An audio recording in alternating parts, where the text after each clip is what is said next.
Hello everyone, कैसे हैं सबके सब लोग। हाय। आज हमारी एक एक्स्ट्रा क्लास हो गई, ठीक है। तो किसी किसी दिन अगर टेक्निकल दिक्कतें होंगी तो एक्स्ट्रा क्लास हो जाएंगी, टेंशन मत लेना, पढ़ाई पूरी होगी, ठीक है। हाय शान, हाय अमित, हाय रुद्र, हेलो एवरीवन, ठीक है। आज अगेन ऊप्स ही पढ़ रहे हैं, ठीक है। हमारी ऊप्स कंप्लीट नहीं हुए थे एक्चुअली, हमने ऊप्स के जो 4 पिलर्स होते हैं उनमें से एक भी पिलर नहीं देखा हमने, ठीक है। लेकिन इतनी सारी तैयारी कर ली कि हमने काफी सारी चीजें देख ली हैं। मतलब पॉलीमॉर्फिज्म हमने अभी पढ़ा नहीं अच्छे से, लेकिन पॉलीमॉर्फिज्म हम समझ चुके हैं। हमने इनकैप्सुलेशन भी थोड़ा बहुत समझ लिया है, जबकि हमने पढ़ा नहीं अच्छे से, ठीक है। एक बार जल्दी से मैं क्विकली गो थ्रू करा देता हूँ लास्ट क्लास में क्या हुआ था, और उसके बाद फिर हम इस क्लास के अंदर कंटिन्यू करते हैं, ठीक है। 9 बज गए, चलो सब आ गए मतलब। Let's me share the screen. और आज लेट्स होप कि ऑल गोज वेल। ओके, इसको हटाते हैं, इसको लेके आते हैं, ठीक है। तो हमने क्या क्या चीजें पढ़ ली थी एक बार जरा गो थ्रू कर लेते हैं क्विकली, एंड देन उसके बाद हम स्टार्ट करेंगे, ठीक है। हाय हाय अनूप, हाय रोहित, ठीक है ठीक है ठीक है ठीक है ठीक है। Hello hello hello hello hello, okay. तो यार क्लासेस एंड ऑब्जेक्ट्स हमने पढ़े थे। हमने देखा था कि जो जावा है एक ऑब्जेक्ट ओरिएंटेड प्रोग्रामिंग लैंग्वेज है, तो इसके अंदर आप लोग ऑब्जेक्ट बना सकते हो, क्लासेस बना सकते हो। तो आप क्लासेस की हेल्प से, क्लासेस तो डमी होती हैं, बस एक ब्लूप्रिंट होता है, उनकी हेल्प से आप लोग मल्टीपल ऑब्जेक्ट बना सकते हो जो कि मेमोरी में जगह ले रहे होते हैं, ठीक है। हमने इसको एग्जांपल से समझा था मल्टीपल, कि आप लोग कैसे पर्सन नाम की क्लास आपने बना ली, उसके अंदर आपने कुछ उसका स्टेट डाल दी उसके अंदर, राइट। उसके अंदर कुछ प्रॉपर्टी डाल दी कि उसका कुछ नेम है, उसका कुछ एज है। तो उसकी हेल्प से आप लोग मल्टीपल पर्सन बना पा रहे थे, डिफरेंट डिफरेंट P1 P2 आप ये सब बना पा रहे थे, राइट। तो ये डिफरेंट डिफरेंट ऑब्जेक्ट्स आप लोग बना पा रहे थे, और वो ऑब्जेक्ट्स ही थे जिनके साथ आप इंटरेक्ट कर रहे होते हो। क्लास के साथ आप इंटरेक्ट नहीं करते, आप लोग ऑब्जेक्ट्स के साथ इंटरेक्ट कर रहे होते हो। तो ये हमारे क्लासेस और ऑब्जेक्ट्स हमने समझे थे, लेकिन इतना ही काफी नहीं होता। इनके अंदर आप लोग मल्टीपल मेथड्स भी बनाते हो जो उसके बिहेवियर होते हैं। हर क्लास के पास कुछ बिहेवियर होता है, जैसे हमने पर्सन में देखा था कि person can walk, right. Person की एज, उसकी हाइट, ये सब तो उसकी प्रॉपर्टी है, लेकिन उसका बिहेवियर क्या है कि person can walk, person can eat, person can sleep, जो भी कर सकता है। तो वो उसके सारे सारे बिहेवियर होते हैं, तो उनके लिए हम मेथड्स बनाते हैं जो ये सारे सारे बिहेवियर डिफाइन करते हैं किसी भी पर्सन के या फिर किसी भी क्लास के। तो ये बेसिकली वही स्लाइड है जिसमें हम देखा था कि क्लासेस थी, उसके बाद हमने A1 A2 A3 मतलब मल्टीपल डिफरेंट जितने मर्जी आप बना सकते हो, जितने मर्जी आप ऑब्जेक्ट बना सकते हो। उसके बाद हमने देखा था मेथड ओवरलोडिंग क्या होता है, और एक्चुअली यही होता है पॉलीमॉर्फिज्म। ये होता है आपका कंपाइल टाइम पॉलीमॉर्फिज्म। पॉलीमॉर्फिज्म हम समझेंगे इस क्लास के अंदर, लेकिन मेथड ओवरलोडिंग हमने समझी थी ना, this is called compile time polymorphism, ठीक है। This is called compile time polymorphism, जो कि अभी हम समझेंगे क्या होता है पॉलीमॉर्फिज्म। लेकिन यहाँ पर हमें समझ में आ रहा है कि एक फंक्शन जिसके सिग्नेचर अलग अलग हैं, वो सेम नाम से भी आप डिफाइन कर सकते हो एक क्लास के अंदर। सिग्नेचर डिफरेंट का मतलब डिफरेंट नंबर ऑफ पैरामीटर्स, या डिफरेंट टाइप ऑफ पैरामीटर्स, या फिर बोथ। ये चीज हमने देखी थी। उसके बाद जावा कंस्ट्रक्टर देखा था। कंस्ट्रक्टर की हेल्प से आप लोग एक्चुअली कंस्ट्रक्ट कर पाते हो ऑब्जेक्ट्स को। तो कंस्ट्रक्टर बेसिकली मेथड्स की जैसे इनका सिंटेक्स होता है, इनका रिटर्न टाइप कुछ नहीं होता है, राइट। यहाँ पर अभी मैं बस क्लास को पिछली क्लास को ही रिवाइज कर रहा हूँ, ठीक है। अभी अभी हमारी क्लास स्टार्ट हुई है, और अभी बस हमारी क्लास रिवाइज हो रही है, ठीक है। कंस्ट्रक्टर हमने देखा था कि क्लास के आप ऑब्जेक्ट बना पाते हो उसकी हेल्प से। तो हमने देखा था कि एक डिफॉल्ट कंस्ट्रक्टर जावा ऑलरेडी हमें देता ही है, जिसके अंदर कोई भी वो आर्ग्यूमेंट नहीं लेता है, ठीक है। और आप लोग चाहो तो डिफॉल्ट कंस्ट्रक्टर को आप लोग ओवरराइड कर सकते हो। उसके अंदर ही कुछ कुछ चीजें अगर आप लिख देते हो ना, कुछ अपने आप से अगर एक सिंगल लाइन लिख देते हो, तो उसको भी हम कहते हैं कि डिफॉल्ट कंस्ट्रक्टर ओवरराइड कर दिया इन्होंने, ठीक है। तो अगर आप लोगों ने एक प्रिंट लाइन भी डाल दी डिफॉल्ट कंस्ट्रक्टर के अंदर, तो भी हम कहते हैं कि हाँ ठीक है, डिफॉल्ट कंस्ट्रक्टर चेंज कर दिया इन्होंने अब। उसके बाद हमने देखा था जावा स्टैटिक कीवर्ड। स्टैटिक कीवर्ड हमने समझा था कि क्या होता है। आप लोगों को अगर क्लास की ऑब्जेक्ट नहीं बनानी और फिर भी उस क्लास के कुछ मेथड्स को एक्सेस करना है, जैसे हमने देखा था मैथ क्लास। मैथ क्लास के अंदर काफी सारे स्टैटिक वेरिएबल होते हैं, जैसे हमने देखा था पाई, ई, ये सब के सब हम नहीं चाहते मैथ क्लास का ऑब्जेक्ट बनाना पड़े उसके लिए। तो हमने उन सबको स्टैटिक बना रखा है। जावा ने इसका भी सपोर्ट दे रखा है कि आप लोग चाहो तो कुछ क्लास लेवल पे वेरिएबल्स बना सकते हो, कुछ क्लास लेवल पे मेथड्स बना सकते हो। तो उनके लिए आपको उनको बस स्टैटिक मार्क करना पड़ेगा। उसके बाद आप लोगों को उनको एक्सेस करने के लिए किसी भी ऑब्जेक्ट की जरूरत नहीं पड़ेगी, ठीक है। तो हमने स्टैटिक मेथड, स्टैटिक वेरिएबल समझे थे, क्या यूज होता है उनका, वो सब देखा था। देन जावा के अंदर हमने दिस कीवर्ड देखा था, और जावा के अंदर दिस कीवर्ड देखने के बाद आई थिंक हमने बस यहीं पे रोक दिया था सब कुछ, है ना। हाँ, यहीं पे रोक दिया था हमने। जावा के अंदर दिस कीवर्ड देखा था। This keyword basically current object को एक्सेस करने के काम में आता है, जो कि मल्टीपल तरीके से आप लोग उसका यूज करते हो। एक मेथड के अंदर अगर आप लोग को एम्बिग्युइटी हटानी है तो आप लोग यूज करते हो उसे। इसके साथ साथ इसको अगर कंस्ट्रक्टर ओवरलोड करना है, एक कंस्ट्रक्टर से दूसरा कंस्ट्रक्टर कॉल करना है सेम क्लास का, तो भी दिस यूज होता है। और अगर आप लोगों को दिस को आप एज एन आर्ग्यूमेंट भी पास कर सकते हो, ठीक है। दिस को आप लोग एज एन आर्ग्यूमेंट पास कर दोगे तो उसी क्लास के अंदर एक यही वाला ऑब्जेक्ट किसी और मेथड में पास हो सकता है, जो हमने देखा था लास्ट टाइम, ठीक है। हमने कोड वगैरह के अंदर ये सारी चीजें देखी थी। आज हम बात करने वाले हैं मेथड ओवरलोडिंग, तो हमने समझ ही लिया। मेथड ओवरलोडिंग तो ऊपर ही लिख दिया था मैंने, पता नहीं दोबारा से क्यों स्लाइड आ गई। एक्सेस मॉडिफायर को समझते हैं, ठीक है। एक्सेस मॉडिफायर को समझते हैं, लेकिन एक्सेस मॉडिफायर को समझने से पहले ना एक बार इनहेरिटेंस समझ लेते हैं। मैंने ये स्लाइड ऊपर लिख दी है, लेकिन एक्सेस मॉडिफायर के अंदर कुछ चीजें हैं जो कि तभी सेंस बनाएंगी जब हमने इनहेरिटेंस समझ लिया होगा। तो inheritance is one of the pillar of object oriented programming language, ठीक है। बेसिकली ऊप्स का हमने चार चीजें देखी हैं, एब्स्ट्रैक्शन, इनकैप्सुलेशन, पॉलीमॉर्फिज्म, और क्या रह गया, एब्स्ट्रैक्शन, इनकैप्सुलेशन, पॉलीमॉर्फिज्म और इनहेरिटेंस, ठीक है। चार चीजें हो गई, ठीक है। No practice question in Java OOPs PDF मिल जाएंगे अनुरुद्ध, ठीक है, डोंट वरी। क्लास कब तक चलेगी? क्लास थोड़ी देर चलेगी, आई थिंक 10:30 तक तो चलनी चाहिए।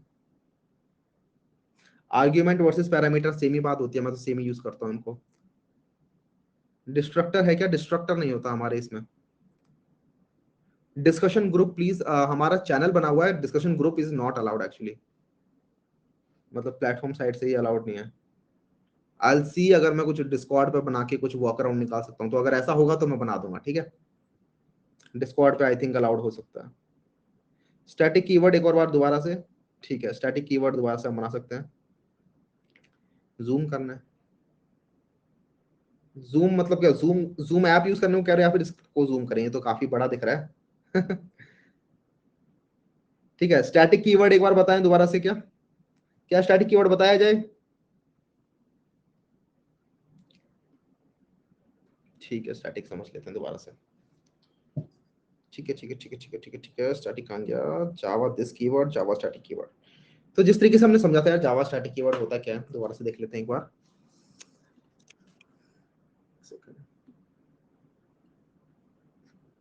मैं इसके लिए एक अलग क्लास ही बना लेता हूँ, एक नया पैकेज बना लेते हैं इसके अंदर, जावा oops 2।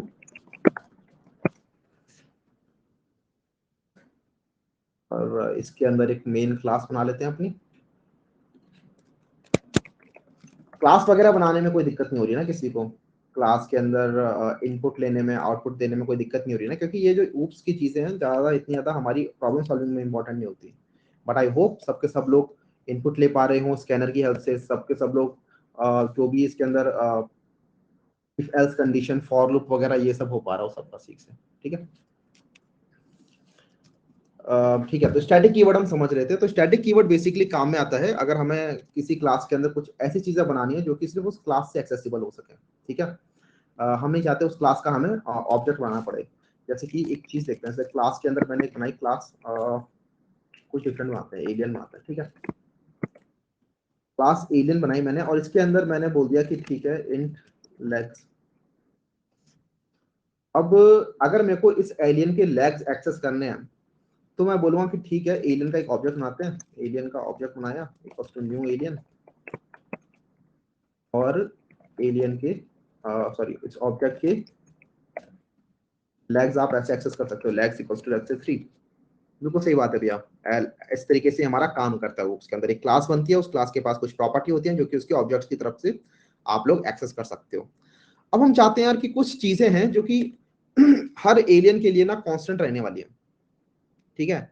और हम नहीं चाहते कि ऑब्जेक्ट लेवल पे वो चीजें डिफाइंड हो, हम चाहते हैं कि सभी एलियन के लिए वही रहेंगी वो चीज, ठीक है। ऐसी चीजें क्या हो सकती है किसी एलियन के लिए? ऐसा ऐसा एग्जांपल क्या हो सकता है? एलियन डॉट लैग नहीं लिखा मैंने, ऑब्जेक्ट डॉट लैग लिखा है। कलर कैसे सबका सेम हो सकता है? आईज नहीं, प्लेनेट नहीं, ब्रेन, चलो ठीक है ब्रेन नहीं। एग्जाम्पल ही गलत। चलो थोड़ा सा वो लगाओ, क्या बोलते हैं, इमेजिनेशन देखते हैं कि ऐसे क्या चीज बोल सकते हो आप लोग। ड्रेसिंग क्या होता है, हैंड्स सबके डिफरेंट हो सकते हैं, एलियन के 10 लेग हो सकते हैं, 4 मेंबर ऑफ अर्थ, अरे हाँ मेंबर ऑफ अर्थ, बिल्कुल सही बात है, ठीक है, Julian is member of earth, ठीक है, हमारे लिए जो अर्थ पे नहीं है उसको हम एलियन बोलते हैं, राइट। तो इज मेंबर ऑफ अर्थ ये एक वेरिएबल है जो कि हम बोल सकते हैं कि फॉल्स होगा, सभी एलियन के लिए होगा, राइट। ये ऐसा नहीं कि एलियन 1 के लिए ट्रू होगा लेकिन एलियन 3 के लिए फॉल्स होगा, ऐसा कुछ नहीं होगा, सभी एलियन के लिए फॉल्स होगा। तो हम उसको नहीं चाहते कि हर ऑब्जेक्ट आके उसको चेंज कर पाए, राइट, तो उसके लिए हम उसको स्टैटिक बना देते हैं, सिंपल यही है। तो बेसिकली अब हमें पता लगाना है कि एलियन के पास एक अगर एक वेरिएबल है जो कि is member of the earth है, तो वो हम डायरेक्टली इस क्लास से एक्सेस कर सकते हैं, right, is alien of the earth, इसको हम कर सकते हैं ट्रू या फॉल्स जो भी है। तो अब हम सीधे क्लास की चीज को एक्सेस कर रहे हैं, ठीक है। तो स्टैटिक बेसिकली इसी काम में आता है, डायरेक्टली हम इसको क्लास की हेल्प से एक्सेस कर पाते हैं, और ज्यादा कोई मतलब नहीं है। और मेन के आगे हम स्टैटिक क्यों लगाते हैं, ये क्वेश्चन होता है। तो मेन के आगे स्टैटिक लगाने का मतलब ये है कि हम नहीं चाहते कि जब हमारा मेन मेथड एग्जीक्यूट हो रहा हो तो हमें इस मेन क्लास का ऑब्जेक्ट बनाना पड़े, right, Java run time environment को मेन क्लास का ऑब्जेक्ट बनाना पड़े। Java run time environment directly main function execute कर देता है, एंड हेंस इसलिए इस फंक्शन को हमने स्टैटिक बना रखा है। अच्छा, एक चीज और इंपॉर्टेंट होती है जो हमें समझनी पड़ेगी, वो ये कि स्टैटिक फंक्शन से आप लोग सिर्फ स्टैटिक फंक्शन को ही कॉल कर सकते हो, स्टैटिक फंक्शन से नॉन स्टैटिक फंक्शंस को कॉल नहीं कर सकते, ठीक है। जैसे मान लो मैंने फंक्शन बनाया void add, ठीक है, जो कि कुछ नहीं करता, int a और int b लेता है और रिटर्न करता है a प्लस b, और सॉरी void नहीं होगा, int होगा, int add बनाया मैंने और ये रिटर्न करता है a प्लस b। अब मैं अगर इसे चाहूँ कि चलो मैं कॉल कराता हूँ इस फंक्शन से, मेन फंक्शन से मैं ऐड फंक्शन कॉल कराता हूँ, लेट्स से ऐड 3 and 5, तो ये अलाउड नहीं होगा, ठीक है। वाई, बिकॉज आप लोग ये मेन जो है वो स्टैटिक फंक्शन है, और एक स्टैटिक फंक्शन से सिर्फ आप एक स्टैटिक फंक्शन ही कॉल कर सकते हो, नॉन स्टैटिक फंक्शन कॉल नहीं कर सकते। तो इसके लिए हमें यहाँ पर एरर भी आ रहा है, देखो एरर क्या आ रहा है, can not make a static reference to the non static method, और इसको अगर फिक्स करना है तो लिखा है change add function to static, इस पर क्लिक करेंगे अगर हम, तो यहाँ पर इसने सिंपल एक स्टैटिक लगा दिया, तो ऐड के आगे आपने स्टैटिक लगा दिया, ठीक है। तो स्टैटिक चीजों को अगर आपको एक्सेस करना है तो उनको आप स्टैटिक मेथड्स में ही एक्सेस कर सकते हो, स्टैटिक मेथड्स के अंदर आप नॉन स्टैटिक चीजें एक्सेस नहीं कर सकते हो। सर वाई सो, बेसिकली अगर हम इसे समझें क्यों ऐसा है, तो हमें दिख रहा है कि स्टैटिक चीजें जो है वो क्लास के लेवल पे एक्सेस हो पाती हैं, राइट, क्लास के लेवल पे एक्सेस हो पाती हैं, और जो नॉन स्टैटिक चीजें हैं वो ऑब्जेक्ट लेवल पे एक्सेस हो पाती हैं, ठीक है। अब अगर हम चाहते हैं कि अगर हमें बिना ऑब्जेक्ट बनाए ऐसी चीज एक्सेस कर पा रहे हैं जो कि स्टैटिक मेथड है, जो कि बिना ऑब्जेक्ट बनाए एक्सेस हो पा रहा है, तो क्या हम ऐसी चीज एक्सेस कर सकते हैं जो कि ऑब्जेक्ट बना के एक्सेस होगी। हमने बिना ऑब्जेक्ट बनाए कोई चीज एक्सेस कर पा रहे हैं, तो क्या उससे हम वो चीज एक्सेस कर सकते हैं जो कि ऑब्जेक्ट बनाने के बाद एक्सेसिबल है, नहीं ना, नहीं कर सकते। तो इसी वजह से एक स्टैटिक चीज से आप स्टैटिक चीजें ही एक्सेस कर सकते हो जिनके लिए ऑब्जेक्ट बनाने की जरूरत ना पड़े। समझ नहीं आया। यार स्टैटिक बेसिकली एक कीवर्ड ही होता है, स्टैटिक के अंदर ज्यादा अंदर जाने की कोई जरूरत है नहीं, ठीक है। स्टैटिक ठीक है, मैं समझ गया, नहीं समझ में आया डोंट वरी। स्टैटिक चीजें होती हैं जो कि आप लोगों को एक्सेस करने के लिए ऑब्जेक्ट बनाने की जरूरत नहीं। जैसे कि अब मैं एक और चीज दिखाता हूँ, चलो एक और एग्जांपल बताता हूँ कि एक फंक्शन बनाते हैं, एलियन क्लास के अंदर एक फंक्शन बनाते हैं, लेट्स से void speak, ठीक है, और मैंने इसके अंदर लिख दिया कि एलियन स्पीक्स, हो गया, ठीक है, मैंने बस एक फंक्शन बना दिया। अब मुझे अगर ये फंक्शन एक्सेस करना है तो क्योंकि ये नॉन स्टैटिक फंक्शन है तो मुझे पता है कि ये मेरा एलियन से तो ऐसे एक्सेसिबल होगा नहीं, ठीक है। मतलब मैं अगर ऐसे लिखूंगा एलियन डॉट स्पीक्स, तो this is not allowed, right, क्योंकि स्पीक्स नाम का कोई स्टैटिक फंक्शन नहीं है। तो इसको मैं कमेंट कर देता हूँ, मुझे इसके लिए ऑब्जेक्ट बनाना पड़ेगा एलियन क्लास का। तो मैंने एलियन क्लास का एक ऑब्जेक्ट बनाया, और उसके बाद मैं इस ऑब्जेक्ट की हेल्प से बोलूंगा कि ठीक है एलियन स्पीक्स, तो इस तरीके से एलियन बात करेगा, बिल्कुल सही बात है। अब मैं चाहता हूँ चलो एक और फंक्शन बनाता हूँ, void say hello, राइट, ये मैंने दूसरा फंक्शन बनाया जो कि काम में आएगा मेरे हेलो बुलवाने के, एलियन सेज हेलो। अब मुझे पता है कि जब स्पीक कराना है ना, तो मैं चाहता हूँ स्पीक के अंदर ही उसको मेरे को हेलो भी कॉल कराना है, कि भाई जब तू बोल रहा है ना तभी तू हेलो भी बोल दे साथ में, ठीक है। तो से हेलो भी कर दे, तो ये चीज अलाउड है, बिल्कुल अलाउड है, राइट। और अब मैं अगर मेरा एलियन बोलेगा तो मेरा कॉल होगा पहले स्पीक फंक्शन, और स्पीक फंक्शन से मेरा से हेलो फंक्शन अपने आप कॉल हो जाएगा। तो ये दोनों चीजें प्रिंट होने वाली है, ठीक है। एक फंक्शन से दूसरा फंक्शन कॉल करा सकते हैं। एक बार रन करते हैं इसे, देखते हैं क्या होता है। तो एलियन स्पीक्स कॉल हुआ, then alien says hello.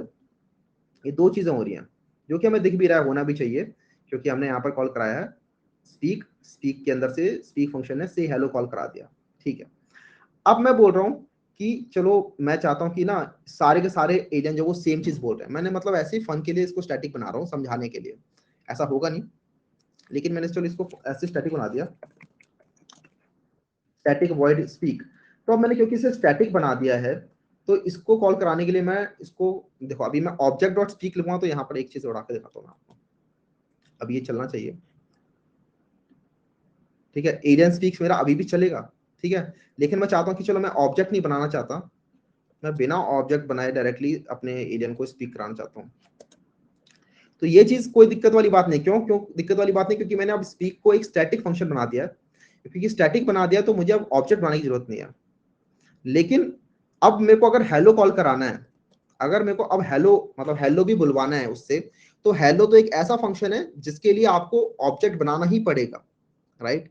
Hello एक ऐसा फंक्शन है जिसके लिए ऑब्जेक्ट बनाना ही पड़ेगा, और मैंने अभी तक कोई ऑब्जेक्ट नहीं बनाया। मैं डायरेक्टली बोल रहा हूँ कि एलियन से बुलवा देते हैं। तो ये फंक्शन कॉल होएगा कैसे, राइट। क्योंकि जो से हेलो वाला फंक्शन है इसके लिए ऑब्जेक्ट बनाना जरूरी है, एंड दैट्स व्हाई ये अलाउ ही नहीं करता कि आप लोग स्टैटिक चीजों से नॉन स्टैटिक चीजें कॉल करो। सिंपल सा फंडा है, ठीक है। Now clear static keyword, alright, ठीक है। स्टैटिक को ज्यादा इतना ज्यादा मत घुसो स्टैटिक के अंदर, ठीक है। मतलब अगर प्रॉपर लैंग्वेज वाली क्लास होती है हमारी कि जिसमें हम जावा ही जावा सीख रहे हैं, तब मैं थोड़ा और डीप जाता, मे बी मैं पूरी का पूरी एक क्लास ले आता स्टैटिक के ऊपर, बट यहाँ पर हम वो चीज अफोर्ड नहीं कर सकते हैं, ठीक है। Understood? Okay, but I hope सबको अच्छे से क्लियर हो गया हो। ज्यादातर लोगों को हो गया है। अगर नहीं समझ में आया तो then you need to watch it again. इसके बाद अब मैं ज्यादा कुछ कह नहीं सकता, ठीक है। Just watch it again. एक बार जब रिकॉर्डिंग मिल जाएगी तब समझने का ट्राई करना। काफी लोगों को आ गया समझ में, ठीक है। मेथड ओवरलोडिंग हमने समझ ही लिया था। एक्सेस मॉडिफायर अभी हम समझेंगे। वैसे बस तीन चीजें होती हैं, प्राइवेट, पब्लिक, प्रोटेक्टेड। ये चीजें, तीनों चीजें अभी हम देख लेंगे। लेकिन इसके अंदर होता है क्या ना, मैंने यहाँ पर सब क्लास लिखा हुआ है, जो कि ऐसे आपको सेंस नहीं बनाएगा अभी समझाने लगूंगा। तो मैं इसके लिए इनहेरिटेंस समझ लेते हैं पहले कि सब क्लास क्या होता है, उससे हमें इनहेरिटेंस समझ में आएगा, ठीक है। तो inheritance is one of the key feature of OOP that allows us to create a new class from an existing class. अच्छा भाई, ठीक है। तो बेसिकली होता क्या है, इसके अंदर एक क्लास बना लिया आपने, और आप चाहते हो कि एक और क्लास बनाना चाहता हूं मैं, लेकिन दूसरी क्लास के अंदर पहली ही क्लास की प्रॉपर्टी आ जाए। जैसे एग्जाम्पल के लिए समझते हैं, इनहेरिटेंस। इनहेरिटेंस का बेसिक मतलब क्या है? इनहेरिट कर ली कोई चीज आपने, ठीक है। जैसे वसीयत इनहेरिट कर लेते हैं ना विल के अंदर, कि आपके दादाजी की कोई वसीयत थी, वो आपके पापा जी ने एक्सेस कर ली, इनहेरिट कर ली बेसिकली, ठीक है। इनहेरिटेंस वही होता है। तो सपोज करो कुछ खेत है, ठीक है। वो खेत आपके दादाजी के नाम है। अब आपके पापा जी को वही खेत जो है, जो खेत रखा हुआ है, वही खेत दोबारा से ना खरीदना पड़े, ठीक है। दोबारा से उसके अंदर मेहनत ना लगानी पड़े, वही खेत उनको मिल जाए। अपना खुद का काम तो करेंगे ही पापा जी, ठीक है। पापा जी का अपना साइड बिजनेस भी है, लेकिन वही खेत उनको मिल जाए, तो उसके लिए दादाजी से वो इनहेरिट कर लेते हैं। एक बार जरा एग्जाम मैं समझा देता हूँ ऐसे, ठीक है। तो ये हमारे दादाजी हैं और ये हमारे पापा जी हैं। दादाजी के पास अपना एक खेत है। खेत को क्या बोलते हैं? खेत को क्या बोलते हैं इंग्लिश में? फील्ड। ठीक है, दादाजी के पास अपना एक फील्ड है। यार समझ जाते हो आप लोग, फील्ड भी नहीं फार्म बोल देते हैं, बिल्कुल सही। ये जो कनेक्शन है ना, ये कनेक्शन बढ़िया है। दादाजी के पास फार्म है, लेकिन पापा जी के पास सपोज करो बिजनेस है, ठीक है। लेकिन दादाजी का फार्म पापा जी को इनहेरिट हो जाएगा, राइट। इनहेरिट हो जाएगा, तो इसे हम कहते हैं इनहेरिटेंस। तो इससे हुआ क्या, पापा जी को अगर ये फार्म एक्सेस करना है तो उनको अपने पास एक और फार्म बनाने की यहाँ पर जरूरत नहीं है अपने पास। वो क्या करेंगे, सीधा दादाजी के पास जाएंगे और दादाजी वाला फार्म एक्सेस कर लेंगे। तो यही चीज होती है सिंपली इनहेरिटेंस, कि एक क्लास अपने चिल्ड्रन क्लासेस बना सकती है, ठीक है, और वो चिल्ड्रन क्लासेस जो होंगी वो डायरेक्टली पेरेंट क्लास की चीजें एक्सेस कर सकती हैं बिना अपने अंदर वो चीजें बनाए। और ये चीजें बहुत सेंस बनाती है रियल वर्ल्ड के अंदर यार, रियल वर्ल्ड के अंदर इतना सेंस बनाती है। सपोज करो Amazon है, राइट, Amazon के पास मल्टीपल लिस्टिंग है मोबाइल फोन्स की, ठीक है, एक सैमसंग का मोबाइल फोन है, एक एप्पल का मोबाइल फोन है, और मल्टीपल इनके पास मोबाइल फोन्स हैं, राइट। अब इनको अगर मोबाइल फोन्स बनाने हैं, मोबाइल फोन्स के ऑब्जेक्ट्स बनाने हैं अपनी मेमोरी के अंदर, तो ये हर स्मार्टफोन के पास, हर एक फोन के पास उसका कुछ होगा, कुछ कुछ प्रॉपर्टी होंगी, जैसे प्राइस होगा, राइट। प्राइस तो एप्पल वाले के पास भी होगा, प्राइस तो सैमसंग वाले के पास भी होगा, बिल्कुल सही बात है। इसके अलावा डायमेंशन होंगी, राइट, कि क्या क्या इसका स्क्रीन साइज है, जो भी है, तो ये सब चीजें दोनों के पास होंगी। तो ये सब चीजें दोनों जगहों पर रिपीट हो रही है। अगर वो सैमसंग के लिए एक अलग क्लास बनाएंगे और एप्पल के लिए एक अलग क्लास बनाएंगे, तो कुछ चीजें होंगी जो दोनों में रिपीट हो रही होंगी, सैमसंग में भी एप्पल में भी। तो वो क्या करेंगे, वो बोलेंगे ठीक है, एक काम करते हैं, इस प्राइस और डायमेंशन वाली चीज को ना उठा के ऊपर ले जाते हैं और इसको एक पेरेंट क्लास में डाल देते हैं, जिसका हम नाम रख देंगे लेट्स से मोबाइल फोन, ठीक है। तो उन्होंने एक मोबाइल फोन नाम की एक चीज बना ली, और उससे मतलब फिर ये चीज उड़ा देंगे ये लोग, प्राइस और डायमेंशन यहां से हटा दिया, और ये क्या करेंगे कि ठीक है, mobile phone is a parent of Samsung and Apple, कि सैमसंग क्लास और एप्पल क्लास का पेरेंट है मोबाइल फोन क्लास। तो इससे हुआ क्या, सैमसंग और एप्पल ये बेसिकली पापा जी हो गए, इनको मोबाइल फोन विच इज दादाजी, इनकी चीजें एक्सेस करने के लिए खुद का प्राइस और डायमेंशन लिखने की जरूरत नहीं है। They can access this via inheritance, ठीक है। सैमसंग भी इनहेरिट कर सकता है ये सेम चीजें, एप्पल भी इनहेरिटेंस कर सकता है सेम चीजें। तो ये होता है हमारा inheritance. The new class that is created is called a सब क्लास और अ डिराइव्ड क्लास, ठीक है। सब क्लास बोल लो, चाइल्ड क्लास बोल लो, डिराइव्ड क्लास बोल लो, सब एक ही बात है। And the existing class from the child class is derived is known as the super class, ठीक है। और ये जो ऊपर वाली क्लास होती है इसे हम कहते हैं पेरेंट क्लास या फिर सुपर क्लास। यहां तक कोई दिक्कत? क्या हंस रहे हो भाई, क्या हंस गए यहाँ, क्या चल गया? शर्मा जी का बेटा आ गया कि शर्मा जी ही बनेगा ठीक है, ग्रेट एग्जांपल। फास्ट फॉरवर्ड यार, अपने पेस पे चलते हैं धीरे धीरे। हम्म, हाँ ठीक है दादाजी को मरना होगा नहीं यार, कभी कभी फॉर्म पहले भी मिल जाता है ना। एनीवेज, यहाँ पर हमारी मोबाइल फोन क्लास नहीं मरेगी, मोबाइल फोन क्लास भी रहेगी मेमोरी के अंदर, सैमसंग क्लास भी रहेगी, और अमेजोन सॉरी क्या नाम है उसका, एप्पल क्लास ये भी रहेगी। तो एक्सटेंड कीवर्ड का यूज करते हैं। अब इसको जरा उसमें देखते हैं, एक्शन में देखते हैं किस तरीके से इनहेरिटेंस काम करते हैं, ठीक है। तो इसके लिए मैं करता हूँ, एक नई क्लास बना लेते हैं जिसमें हम लर्न इनहेरिटेंस कर लेंगे, लर्न इनहेरिटेंस, स्पेलिंग सही है पता नहीं, ठीक है। तो सेम एग्जांपल ले लेते हैं, एक क्लास बना लेते हैं सैमसंग, सैमसंग एंड प्राइस रख लेते हैं, नहीं इसमें प्राइस डालने की कोई जरूरत नहीं है, ठीक है। एक सैमसंग क्लास है और एक हमारी एप्पल क्लास है, ठीक है। ऐसा करते हैं, इनके अंदर वो डाल देते हैं स्ट्रिंग ओएस,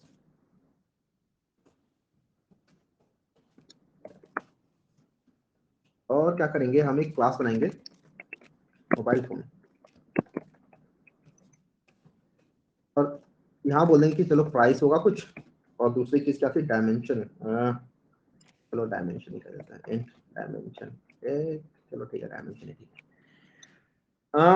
अब हम चाहते हैं कि सैमसंग के अंदर भी प्राइस आ जाए, डायमेंशन आ जाए, एप्पल के अंदर भी आ जाए, तो उसके लिए हमें एक्सटेंड कराना पड़ेगा, राइट। तो एक्सटेंड्स कीवर्ड होता है उसके लिए, extends from mobile phone. Similarly Apple extends from mobile phone, ठीक है। वैसे मैं ओएस दोनों में लिख रहा हूँ, तो यहाँ भी वो चीज सेंस बना नहीं रही, क्योंकि दोनों में लिखना पड़ रहा है, तो इसको भी हटा के यहाँ लिख देता हूँ। अब इन दोनों के अंदर क्या लिखेंगे भैया, फिर एप्पल और सैमसंग के अंदर क्या लिखेंगे, सैमसंग स्पेसिफिक चीजें लिखेंगे यार इसके अंदर, ठीक है। सैमसंग स्पेसिफिक चीजें, एप्पल के अंदर एप्पल की स्पेसिफिक चीजें होंगी, लेकिन जो चीजें दोनों में कॉमन है, लाइक ओएस दोनों के अंदर होता है, राइट। सैमसंग का ओएस होगा एंड्रॉइड, आईफोन का आईओएस हो जाएगा, प्राइस दोनों में कॉमन होगा, राइट, दोनों में प्राइस होगा, डायमेंशन दोनों में फील्ड में कॉमन होगा, कि देखिए दोनों के लिए ही डायमेंशन डिफाइंड होंगे। तो ये सारी चीजें इनको मोबाइल फोन से मिल जाएंगी क्योंकि इसको इनहेरिट कर रहे हैं। तो अगर हमें इसका ऑब्जेक्ट बनाना है, सैमसंग का ऑब्जेक्ट बनाते हैं, सैमसंग और S1 नाम से बना दिया मैंने ऑब्जेक्ट। S1 नहीं, एक आइडिया है, S10 और आइडिया है, ठीक है। Samsung S10 equals to new Samsung, तो हम इसको एक्सेस कर पाएंगे। S10.os equals to Android. दिक्कत हो रही है, syntax error on token OS variable declare expected our token. क्या दिक्कत हुई? Syntax error on token OS variable declare ID expected after this token. Oh, main function नहीं बनाया मैंने, nice nice. Public static void main, इसमें होता है क्या? होता है शायद, नहीं होता। Public static void main string arguments, ये सब चीजें मेन फंक्शन में लेके आते हैं।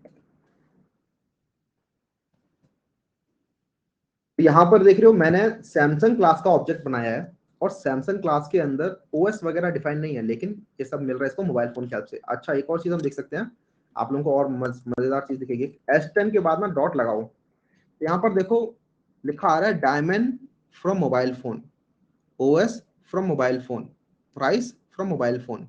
इसके अलावा कुछ और चीजें भी दिख रही होंगी, equals from object, get class from object, notify from object. तो ये ऑब्जेक्ट क्या चीज है? तो ऑब्जेक्ट तो भैया आपने बताया नहीं, ये सब चीजें एक्स्ट्रा कहां से लिखे आ रही हैं? तो ये सब चीजें भी सेंस बनाएंगे अभी, ठीक है, थोड़ी देर रुको। एक्चुअली होता क्या है, जितनी भी क्लासेस हमारी होती है ना जावा के अंदर, वो सब की सब ऑब्जेक्ट क्लास से इनहेरिट कर ही रही होते हैं बाय डिफॉल्ट। उन सभी का पेरेंट ऑब्जेक्ट क्लास होती ही होती है। तो इसी वजह से ये सारी सारी चीजें उनको मिली जाती हैं। तो सबका जो पापा होता है ना, मतलब जो भगवान है, ईश्वर है जावा के अंदर, वो एक तरीके से ऑब्जेक्ट क्लास है। ऑब्जेक्ट क्लास ही सबका पेरेंट होगी ही होगी बाय डिफॉल्ट। तो ऑब्जेक्ट क्लास ने कुछ चीजें बोल रखी हैं, ये सारे के सारे 8-9 मेथड्स हैं कि ये मेथड्स तो सबको मिलेंगे ही मिलेंगे, ये मैं दे रहा हूं सबको, ठीक है, मैं इतना तो इनहेरिट करा ही रहा हूं सबको। तो ये वो इस तरीके से इनहेरिटेंस हो रही है, ठीक है। तो एक के ऊपर एक भी इनहेरिटेंस हो सकती है, मतलब ऐसा हो सकता है कि आपके पापा के ऊपर आपके दादाजी हैं, दादाजी के ऊपर परदादाजी, परदादाजी के ऊपर परदादाजी। तो इस तरीके से भी इनहेरिटेंस काम करती है। एक और चीज जरा समझते हैं कि अच्छा कुछ ऐसी चीजें बताओ, ऑब्जेक्ट ऑब्जेक्ट क्लास कौन सी है? ऑब्जेक्ट क्लास हमने अभी देखी नहीं है, लेकिन ऑब्जेक्ट क्लास को भी अगर आपको देखना है, object let's say x equals to new object. Basically object class को आपको बनाने की जरूरत नहीं होती है, ऑब्जेक्ट क्लास ऑलरेडी होती है, और इसको अगर आपको देखना है तो बस कमांड पर क्लिक करके इसके अंदर घुस जाओ। ये होती है पब्लिक क्लास, और सॉरी ऑब्जेक्ट क्लास, ठीक है। इस तरीके से ये बेसिकली एक डमी क्लास होती है, जो कि मतलब अगर आपको कभी भी किसी क्लास का ऑब्जेक्ट, मतलब कोई भी ऑब्जेक्ट बनाना है और आपको पता नहीं कि इसका पेरेंट क्या होगा, वो खैर आपको टाइप कास्टिंग में समझ में आएगा। ऑब्जेक्ट क्लास बेसिकली बस ये समझ लो कि सबसे ऊपर उनको एक क्लास बनानी थी, तो उसके लिए उन्होंने ऑब्जेक्ट नाम से क्लास बना दी, जिसके अंदर ये कुछ कुछ मेथड्स हैं जो कि सभी को मिलते हैं, which are like this. Wait method है जो सबको मिलेगा ही मिलेगा, ठीक है। ये वेट के डिफरेंट डिफरेंट टाइप के मेथड है। नोटिफाई मेथड जो कि सब क्लासेस को मिलेगा ही मिलेगा, जितनी भी इसके सब क्लासेस होंगे। तो आपको लिखना नहीं पड़ता एक्सटेंड्स ऑब्जेक्ट, वो बाय डिफॉल्ट अंडरस्टूड होता है,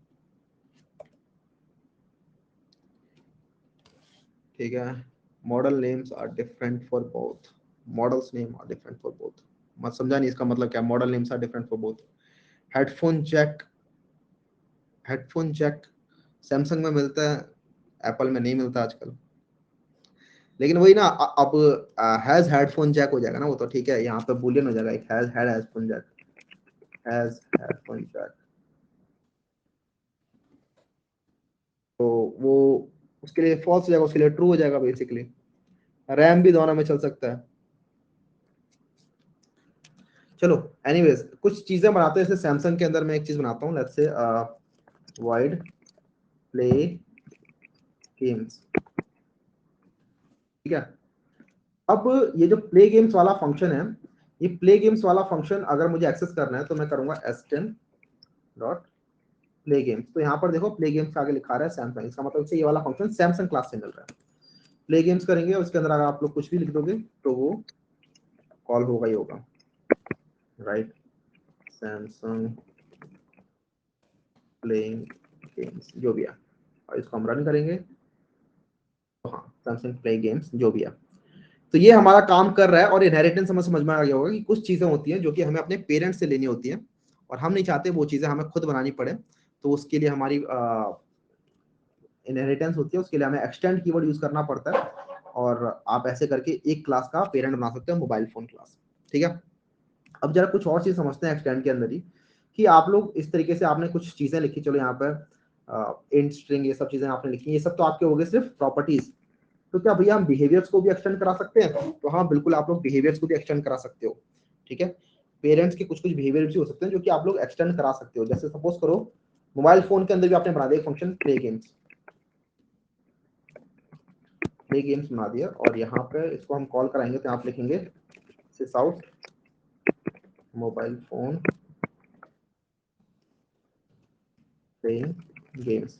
ठीक है, प्ले गेम्स मैंने यहाँ भी बना दिया है, प्ले गेम्स मैंने यहाँ भी बना दिया है। अब अगर मैं कॉल कराऊंगा, रन करूंगा तो बताओ क्या प्रिंट होगा? यहाँ पे s10.playgames लिखा है मैंने, सैमसंग वाला कॉल होगा या फिर मोबाइल फोन्स वाला कॉल होगा?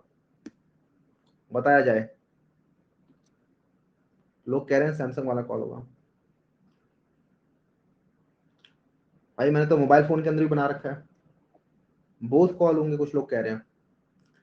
एक्चुअली यहाँ पर सैमसंग वाला कॉल होगा। ठीक है, हम इसे रन करके देख लेते हैं। सैमसंग वाला कॉल हो रहा है और इसके पीछे बहुत सिंपल सा फंडा है, एक बार में समझेंगे।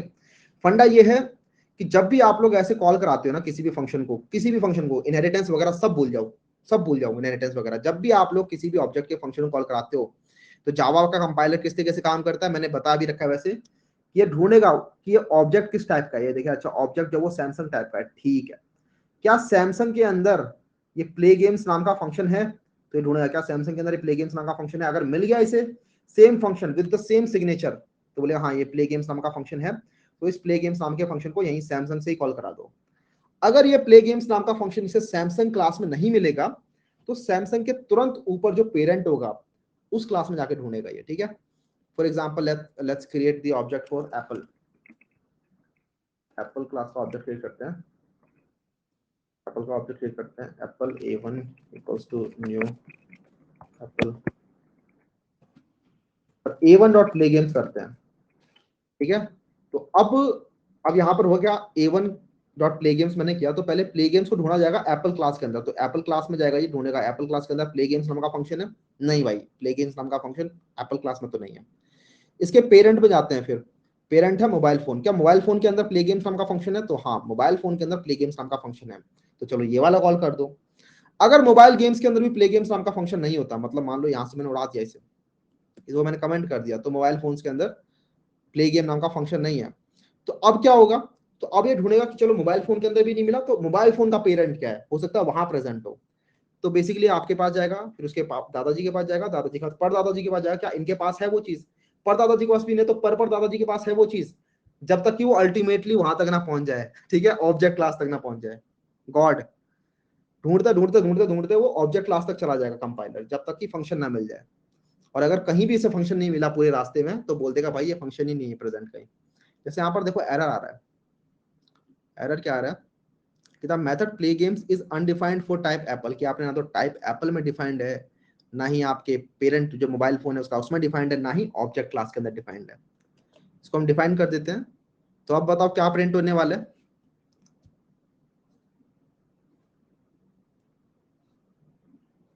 अब प्रिंट होगा पहले सैमसंग वाला एंड देन मोबाइल फोन वाला। ठीक है, सैमसंग वाला प्रिंट हो रहा है सैमसंग वाली लाइन से, इस वाली लाइन से, क्योंकि सैमसंग के अंदर प्ले गेम कर रहे हैं। एंड देन दूसरा वाला जो प्रिंट हो रहा है वो एप्पल वाले की तरफ से प्रिंट हो रहा है। ठीक है, मोबाइल फोन प्लेइंग गेम्स। तो एप्पल वाले का हमने कुछ स्पेसिफाई नहीं किया खुद का, तो इसीलिए एप्पल वाले ने क्या किया, सैमसंग सॉरी मोबाइल फोन वाला ही इनहेरिट कर लिया कि इसके अंदर फीचर नहीं दे रखा, मे बी मोबाइल फोन में दे रखा हो फीचर, वहां से कॉल हो जाएगा। ठीक है, so this was inheritance for you, और बहुत ही सिंपल होता है इनहेरिटेंस, ज्यादा टेंशन नहीं लेनी होती। और इस इनहेरिटेंस का काम क्या होता है? काम हमें समझ में आ रहा होगा, रियल वर्ल्ड के अंदर कोड रिपीट ना करना पड़े, क्योंकि जब भी आप कोड रिपीट करते हो तो वो बग की रेसिपी होती है। हमेशा कहा जाता है कि ड्राई कोड लिखो, DRY, dry code, don't repeat yourself. जितना ज्यादा आप लोग कोड रिपीट करोगे उतना ज्यादा उसके अंदर बग के चांसेस होंगे, उतना ज्यादा उसको मेंटेन करना पड़ेगा, उतना ज्यादा उसके अंदर अगर मान लो एक जगह चेंज कर रहे हो तो दूसरी जगह भी चेंज करना पड़ेगा।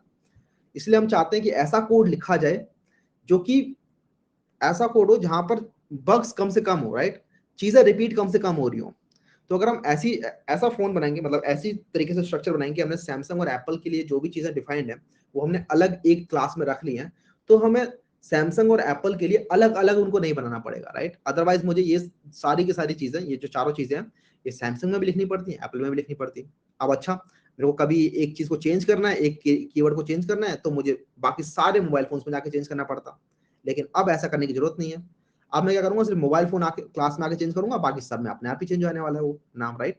मैं ओएस की जगह यहाँ पे नाम देता हूँ ओएसएस, तो वो अपने आप ही हर जगह नाम चेंज हो जाएंगे। मुझे हर क्लास में जाके अगर मैं लिख रहा होता तो मेरे को हर क्लास में जाके चेंज करने पड़ते। So these are the benefits of inheritance and this is one of the pillar for oops।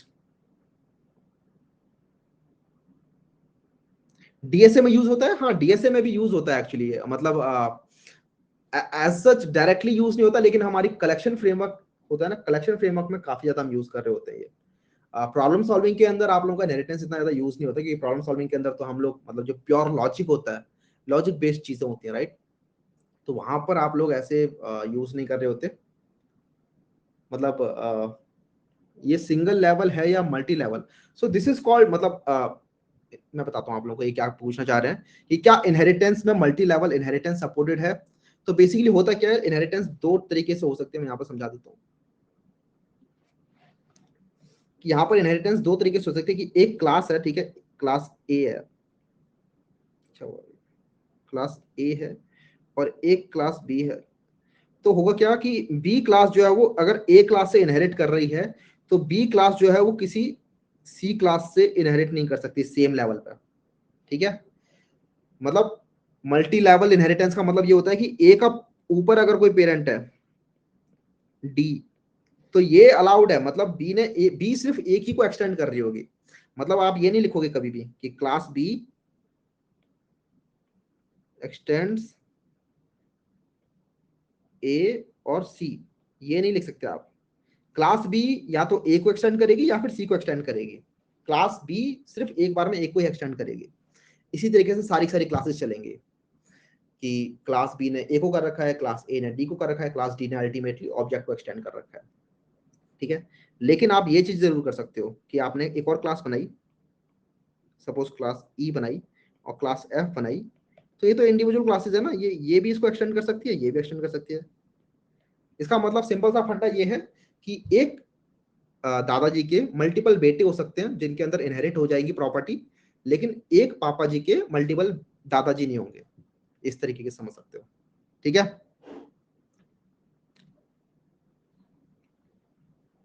Discord group बना देंगे यार, ठीक है, ठीक है, ठीक है, ठीक है, ठीक है। हाँ, डायमंड प्रॉब्लम होती है, ये डायमंड प्रॉब्लम आप लोगों के ऊपर छोड़ रहा हूँ मैं, पढ़ लेना डायमंड प्रॉब्लम क्या होती है, बहुत ही सिंपल चीज होती है। उसको अवॉइड करने के लिए हमने ऐसा रखा गया प्रावधान रखा गया है ऐसा जावा के अंदर। और इससे बचने के लिए हम यूज कर रहे होते हैं इनहेरिटेंस का। इनहेरिटेंस के अंदर आप लोग ऐसे लिख सकते हो, ठीक है, इनहेरिटेंस हम देखेंगे कि इनहेरिटेंस के अंदर आप लोग जैसे क्लास बी, उसके अंदर एक्सटेंस नहीं होता, उसके अंदर इंप्लीमेंट्स होता है। तो आप लोग मल्टीपल चीजें इंप्लीमेंट्स कर सकते हो, मतलब multiple inheritance is not allowed, लेकिन multi level inheritance is allowed. तो this is called multi level inheritance, ठीक है, बी का ए के ऊपर D, this is called multi level inheritance. लेकिन multiple inheritance is not allowed, मतलब बी का ए और सी नहीं होगा एक साथ, ओके। इज ए रिलेशनशिप, मैंने लिखा नहीं है कहीं पे, यहाँ पे इज ए रिलेशनशिप होता है बेसिकली। एब्स्ट्रैक्शन इंटरफेसेस की हेल्प से हो पाता है। एब्स्ट्रैक्शन मैंने सोचा कि अभी हम नहीं पढ़ रहे होंगे एब्स्ट्रैक्शन, ठीक है, या फिर एक बार जरा थोड़ा थोड़ा ग्रो थ्रू कर सकते हैं। मैंने स्लाइड्स नहीं बनाई है उसकी, क्योंकि रीजन बीइंग कलेक्शन फ्रेमवर्क के अंदर वो बहुत अच्छे से सेंस बना रहा होता है, ठीक है। क्लास बी एक्सटेंड्स डी, हाँ मतलब class B obviously it is extending D by default, ठीक है। क्लास बी के अंदर आपको लिखने की जरूरत नहीं है extend D, class B extends A लिखो, अपने आप ही डी की चीजें भी उसको मिलेंगी। जैसे मैंने आपको बताया था कि पिताजी के ऊपर दादाजी और दादाजी के ऊपर परदादाजी, परदादाजी की चीजें भी पिताजी को एक्सेसिबल है। हाइडिंग ऑफ डेटा आप पढ़ेंगे अभी इनकैप्सुलेशन के अंदर। Can you please repeat multiple and multi level? अच्छा, काफी सारे लोग ये भी कर रहे हैं, इसका मतलब यहाँ पर डाउट आ रहा है कुछ लोगों को। किस चीज में डाउट आ रहा है? डिस्क्राइब इम्प्लीमेंट, इम्प्लीमेंट अभी हम पढ़ेंगे, इम्प्लीमेंट अभी हमने पढ़ा नहीं, तो उसको भी मत पूछो। टाइप्स ऑफ इनहेरिटेंस, इनहेरिटेंस अभी हमने बताया। इनहेरिटेंस का टाइप क्या होता है? टाइप मतलब एक एक ही टाइप है बस इसका, कि आप लोग एक क्लास, सिर्फ एक क्लास को ही एक्सटेंड कर सकती है। एक क्लास मल्टीपल चीजों को एक्सटेंड नहीं कर सकती।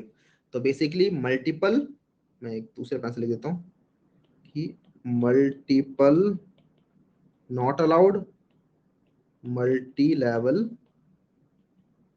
अलाउड।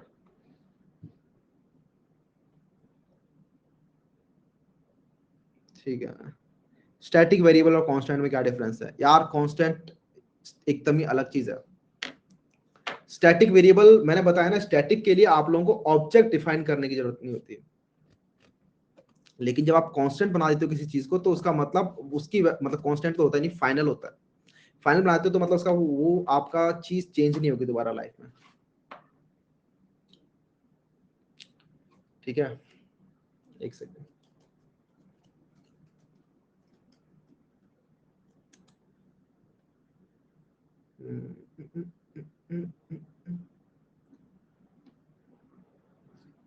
ठीक है, कोई दिक्कत नहीं।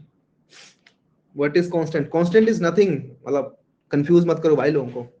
नथिंग इज कांस्टेंट, मतलब कांस्टेंट जैसा कुछ होता नहीं जावा के अंदर सच। ओके, आगे मूव करते हैं जरा, धीरे धीरे करके आगे मूव करते हैं, देन आपके मैं डाउट्स भी लेता रहूंगा। ये क्या चीज लिखी है मैंने?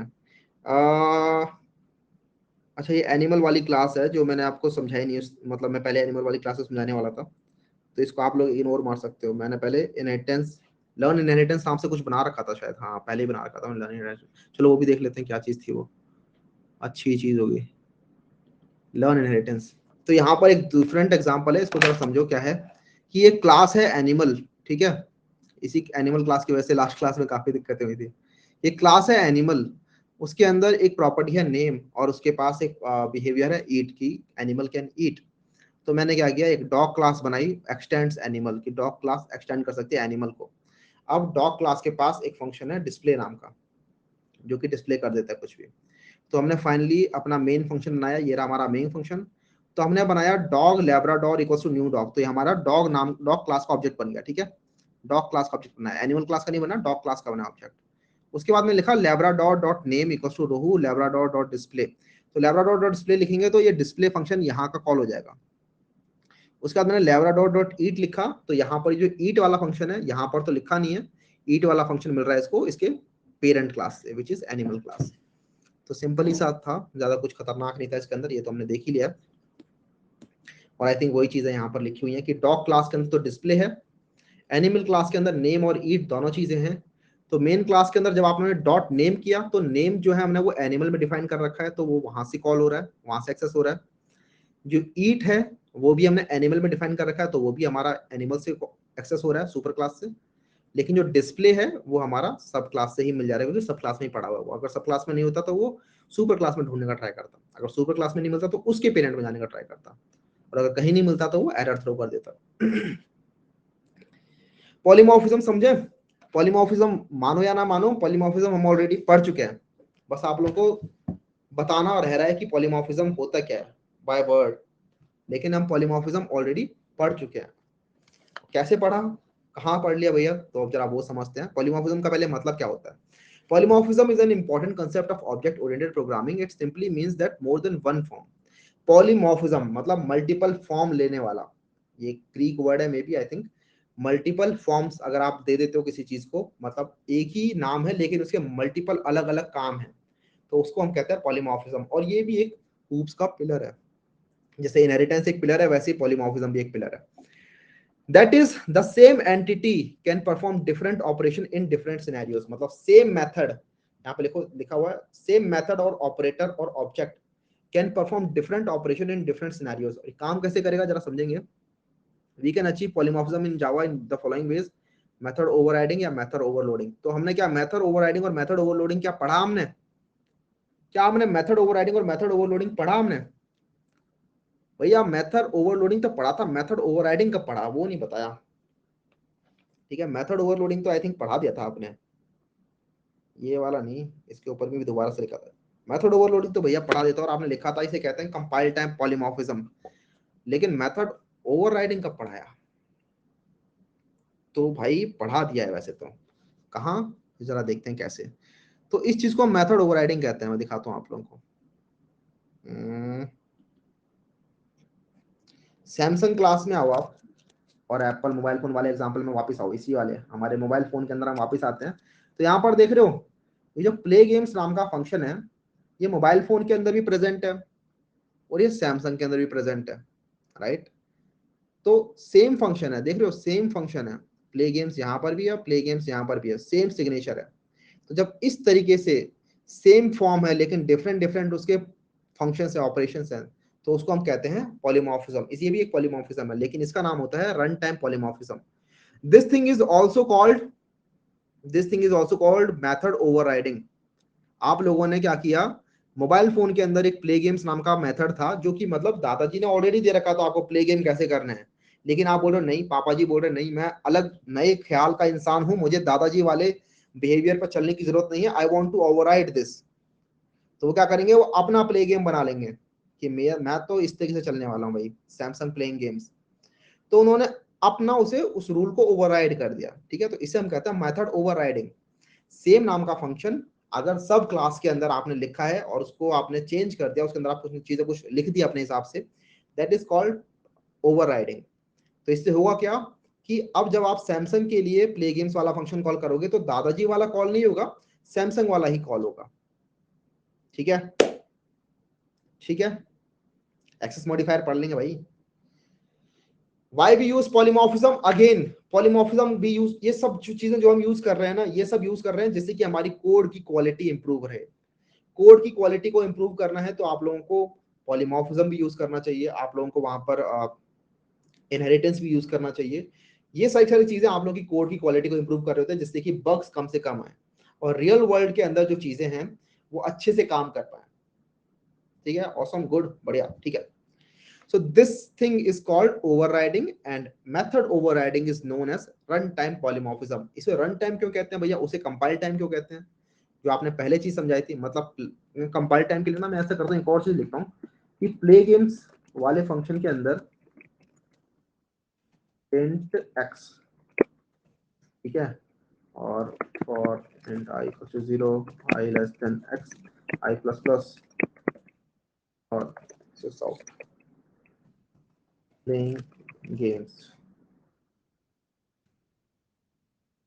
तो यहाँ पर मैंने प्ले गेम्स नाम का एक और फंक्शन बना दिया मोबाइल फोन के अंदर ही। ठीक है, ये कौन सा वाला पॉलीमॉर्फिज्म है, व्हाट इज दिस। मैंने मोबाइल फोन के अंदर दो प्ले गेम्स नाम के फंक्शन बना रखे हैं, व्हाट इज दिस, क्या कहते हैं इसे, मेथड ओवरलोडिंग, बिल्कुल सही बात। This is called method overloading, जो कि हमने ऑलरेडी देखा था। एक ही क्लास के अंदर दो फंक्शन बना दो सेम नाम के, लेकिन उनके सिग्नेचर डिफरेंट कर दो, मेथड ओवरलोडिंग हम ऑलरेडी देख चुके हैं पिछली क्लास में। इसमें कुछ खतरनाक, कुछ नया नहीं हो रहा। तो अब आप लोग अगर एप्पल के लिए कॉल करोगे, लेकिन एप्पल के प्ले गेम्स के अंदर आप लोग अगर एक नंबर डिफाइन कर दोगे, सपोज करो आपने डिफाइन कर दिया 4, तो हमें पता है कि अब ये वाला फंक्शन कॉल नहीं करेगा, ये अपने आप ही ये वाला कॉल कर लेगा जिसके अंदर इंट जा रहा है। और इसको अगर मैं रन करूंगा, इसको रन करते हैं, तो playing games 0, playing games 1, playing games 2, playing games 3, क्योंकि इसके अंदर मैंने एक फॉर लूप डाल दिया है जो कि उतनी बार चलेगा जितना आपने पास किया था इस फंक्शन के अंदर। तो हमने पास किया था 4, तो 4 बार चलेगा ये लूप। तो यहाँ पर कुछ नहीं हो रहा, यहाँ पर हो रहा है हमारा compile time polymorphism.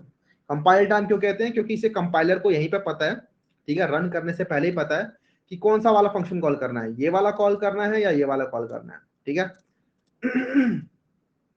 Mobile phone जब आपने एप्पल बनाया तो एप्पल को पता है उसी टाइम पे कि मुझे ये वाला कॉल करना है या ये वाला कॉल करना है, राइट। इसीलिए हम इसे कहते हैं मेथड ओवरलोडिंग। एक और चीज मुझे लगता है यहाँ पर एप्पल लिखना इतना सही नहीं रहेगा, इसको हम एप्पल के हेल्प से नहीं समझते, इसको हम समझते हैं मोबाइल फोन के हेल्प से। सपोज करो मैंने मोबाइल फोन नाम का ऑब्जेक्ट बनाया, mobile phone object equal to new mobile phone object dot play games लिखा मैंने यहाँ पे। तो ऑब्जेक्ट डॉट प्ले गेम्स या फिर object dot play games with 4। So this thing is called compile time polymorphism, क्योंकि आपको कंपाइल टाइम पे पता चल रहा है कि मुझे जो प्ले गेम्स करके जाना है वो कौन से वाले को जाना है, राइट। आप यहाँ पर भी देख सकते हो, मैंने जब इसे कमांड पे क्लिक किया तो इसे पता चल जा रहा है कि नीचे वाले पे जाना है, और ऊपर वाले को पता चल जा रहा है कि ऊपर वाले के लिए जाना है। तो इसे हम कहते हैं कंपाइल टाइम पॉलीमॉर्फिज्म। अब रन टाइम पॉलीमॉर्फिज्म क्या होता है, जब आप लोगों को पता नहीं चलता कंपाइल टाइम पे कि कौन सा वाला प्ले गेम्स वाला फंक्शन कॉल करना है, क्या इस क्लास के अंदर ढूंढना है, या इस क्लास के ऊपर वाली क्लास में ढूंढना है, या उस क्लास के ऊपर वाली क्लास में ढूंढना है। तो उसके लिए हमारा ढूंढना चलता है, राइट, कि कौन से वाले फंक्शन को कॉल करना है। तो S10 जैसे यहाँ पर इस वाले के लिए नहीं, एस वाले में आते हैं, सैमसंग वाले एग्जांपल में आते हैं। अगेन जाओ, सैमसंग के अंदर हमने प्ले गेम्स में लिख दिया 4, ठीक है। तो अब क्या करेगा, ये प्ले गेम्स वाला फंक्शन जो है वो ढूंढेगा पहले तो सैमसंग क्लास के अंदर। सैमसंग क्लास के अंदर कोई भी ऐसा प्ले गेम वाला फंक्शन नहीं मिलेगा जो कि इंट लेता है, तो ये उसके पेरेंट में जाएगा। तो इसे कंपाइल टाइम पर नहीं पता कौन से वाले फंक्शन को कॉल करना है, राइट। इसीलिए हम इसे कहते हैं रन टाइम पॉलीमॉर्फिज्म। और एक चीज और हम समझ सकते हैं कि रन टाइम पॉलीमॉर्फिज्म जो है वो थोड़ा स्लोअर होगा, क्योंकि उसे रन टाइम पे ढूंढना पड़ता है। कंपाइल टाइम वाला थोड़ा फास्ट होगा, फास्ट लिंकिंग होगी उसके अंदर, ठीक है, कि कंपाइल टाइम पे पता चल जा रहा है। तो पहले कंपाइल होता है कोड आपका, देन रन होता है आपका कोड। एनीवेज, ये हमारा हो गया पॉलीमॉर्फिज्म। और एक बार मैं दोबारा से पॉलीमॉर्फिज्म की स्लाइड दिखाता हूँ आपको। We can achieve polymorphism using the two ways. हमने देख लिया मेथड ओवरराइडिंग, जब आप लोग पेरेंट के अंदर ढूंढ रहे होते हो तो उसे हम कहते हैं ओवरराइडिंग। ओवरलोडिंग मतलब सेम क्लास के अंदर दो फंक्शन डिफाइंड है सेम नाम के जिनके सिग्नेचर डिफरेंट है, उसे हम कहते हैं ओवरलोडिंग। एंड मेथड ओवरराइडिंग को हम बोलते हैं, इसको हम बोलते हैं run time,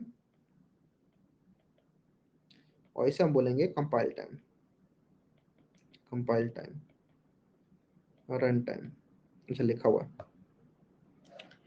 okay okay okay okay.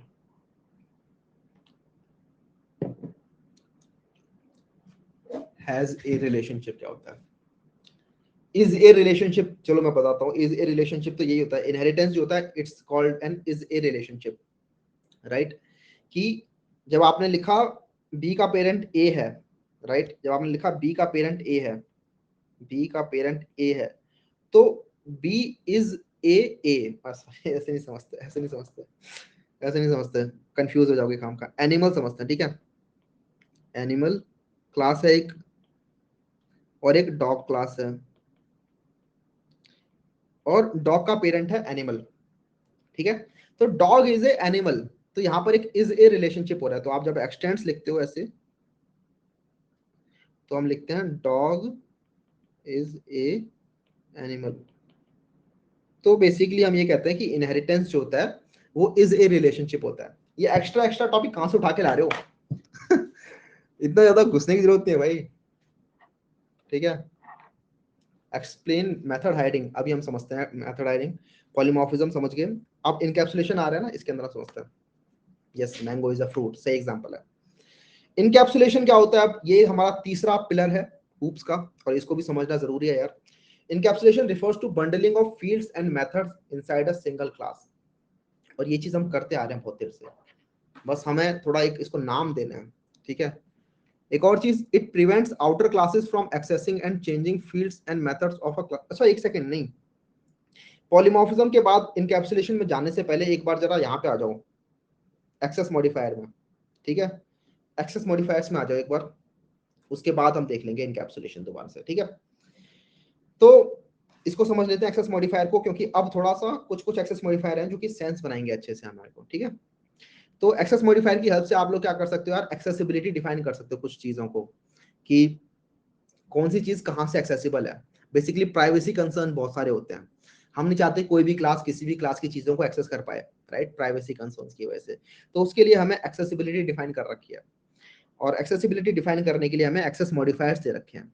ये हमने चीजें देखी भी थी कि आप बोलते हो भैया पब्लिक प्राइवेट प्रोटेक्टेड ये सब क्या है, तो ये सब एक्सेस मॉडिफायर ही हैं। तो हमारे पास टोटल 4 एक्सेस मॉडिफायर होते हैं, और यहाँ पे लिखा है in Java access modifiers are used to set the accessibility या विजिबिलिटी ऑफ अ क्लास और इंटरफेस और अ वेरिएबल और अ मेथड और अ कंस्ट्रक्टर और data member. For example this, ठीक है, यहाँ पर पब्लिक लिखा है, प्राइवेट लिखा है, ये सारे एक्सेस मॉडिफायर है। जरा एक एक करके सबको समझते हैं। तो ये जो पब्लिक प्राइवेट है, ये सब चीजें आप लोग किसी भी चीज के आगे लगा सकते हो, या तो आप क्लास के आगे भी लगा दो, public class private class. Interface हम बनाएंगे तो public interface private interface, variable हमने बनाए थे पब्लिक इंट प्राइवेट इंट आप बना सकते हो। मेथड आप बनाते हो पब्लिक वॉइड मेन, या फिर पब्लिक वॉइड मेन बनाते ना तो पब्लिक लगाते हैं ना वॉइड के आगे, मेन के आगे, तो वही है। इवन कंस्ट्रक्टर के आगे भी आप लगा सकते हो। हमने देखा था मैथ क्लास के अंदर जो कंस्ट्रक्टर है वो प्राइवेट किया हुआ इन्होंने। डेटा मेंबर्स वही इंट एक्स इंट वाई जो भी आपके डिफाइंड होते हैं वही सब चीजें। And the setter method basically getter और सेटर अभी हम समझेंगे ना इनकैप्सुलेशन के अंदर तब समझ में आएगा। तो उनके अंदर आप लोग ये डिफाइन कर सकते हो और ये 3 ही कीवर्ड होते हैं basically. Default is not a keyword, this is not a keyword, याद रखना default is not a keyword. Private, protected और पब्लिक, मतलब डिफॉल्ट कीवर्ड होता है वैसे जावा के अंदर, लेकिन default is not a access modifier, default keyword होता है। ठीक है। प्राइवेट के अंदर लिखा है declaration are visible within the class only. Protected के अंदर लिखा है declaration are visible within the package और सब क्लासेस, और पब्लिक में लिखा है डिक्लेरेशन आर विजिबल एवरीवेयर। ऐसा करते हैं, इसको समझना है ना अगर अच्छे से, तो एक एग्जांपल के से समझते हैं। सपोज करो जावा ओप्स 2 के अंदर आया मैं, और इसके अंदर मैं एक नया पैकेज बनाता हूँ। Let's make a new package called package 1। ठीक है, मैं बस कुछ भी नाम दे रहा हूँ, पैकेज 1 नाम दे दिया मैंने इसका। And let's make another package and let's name it package 2, package 2, right.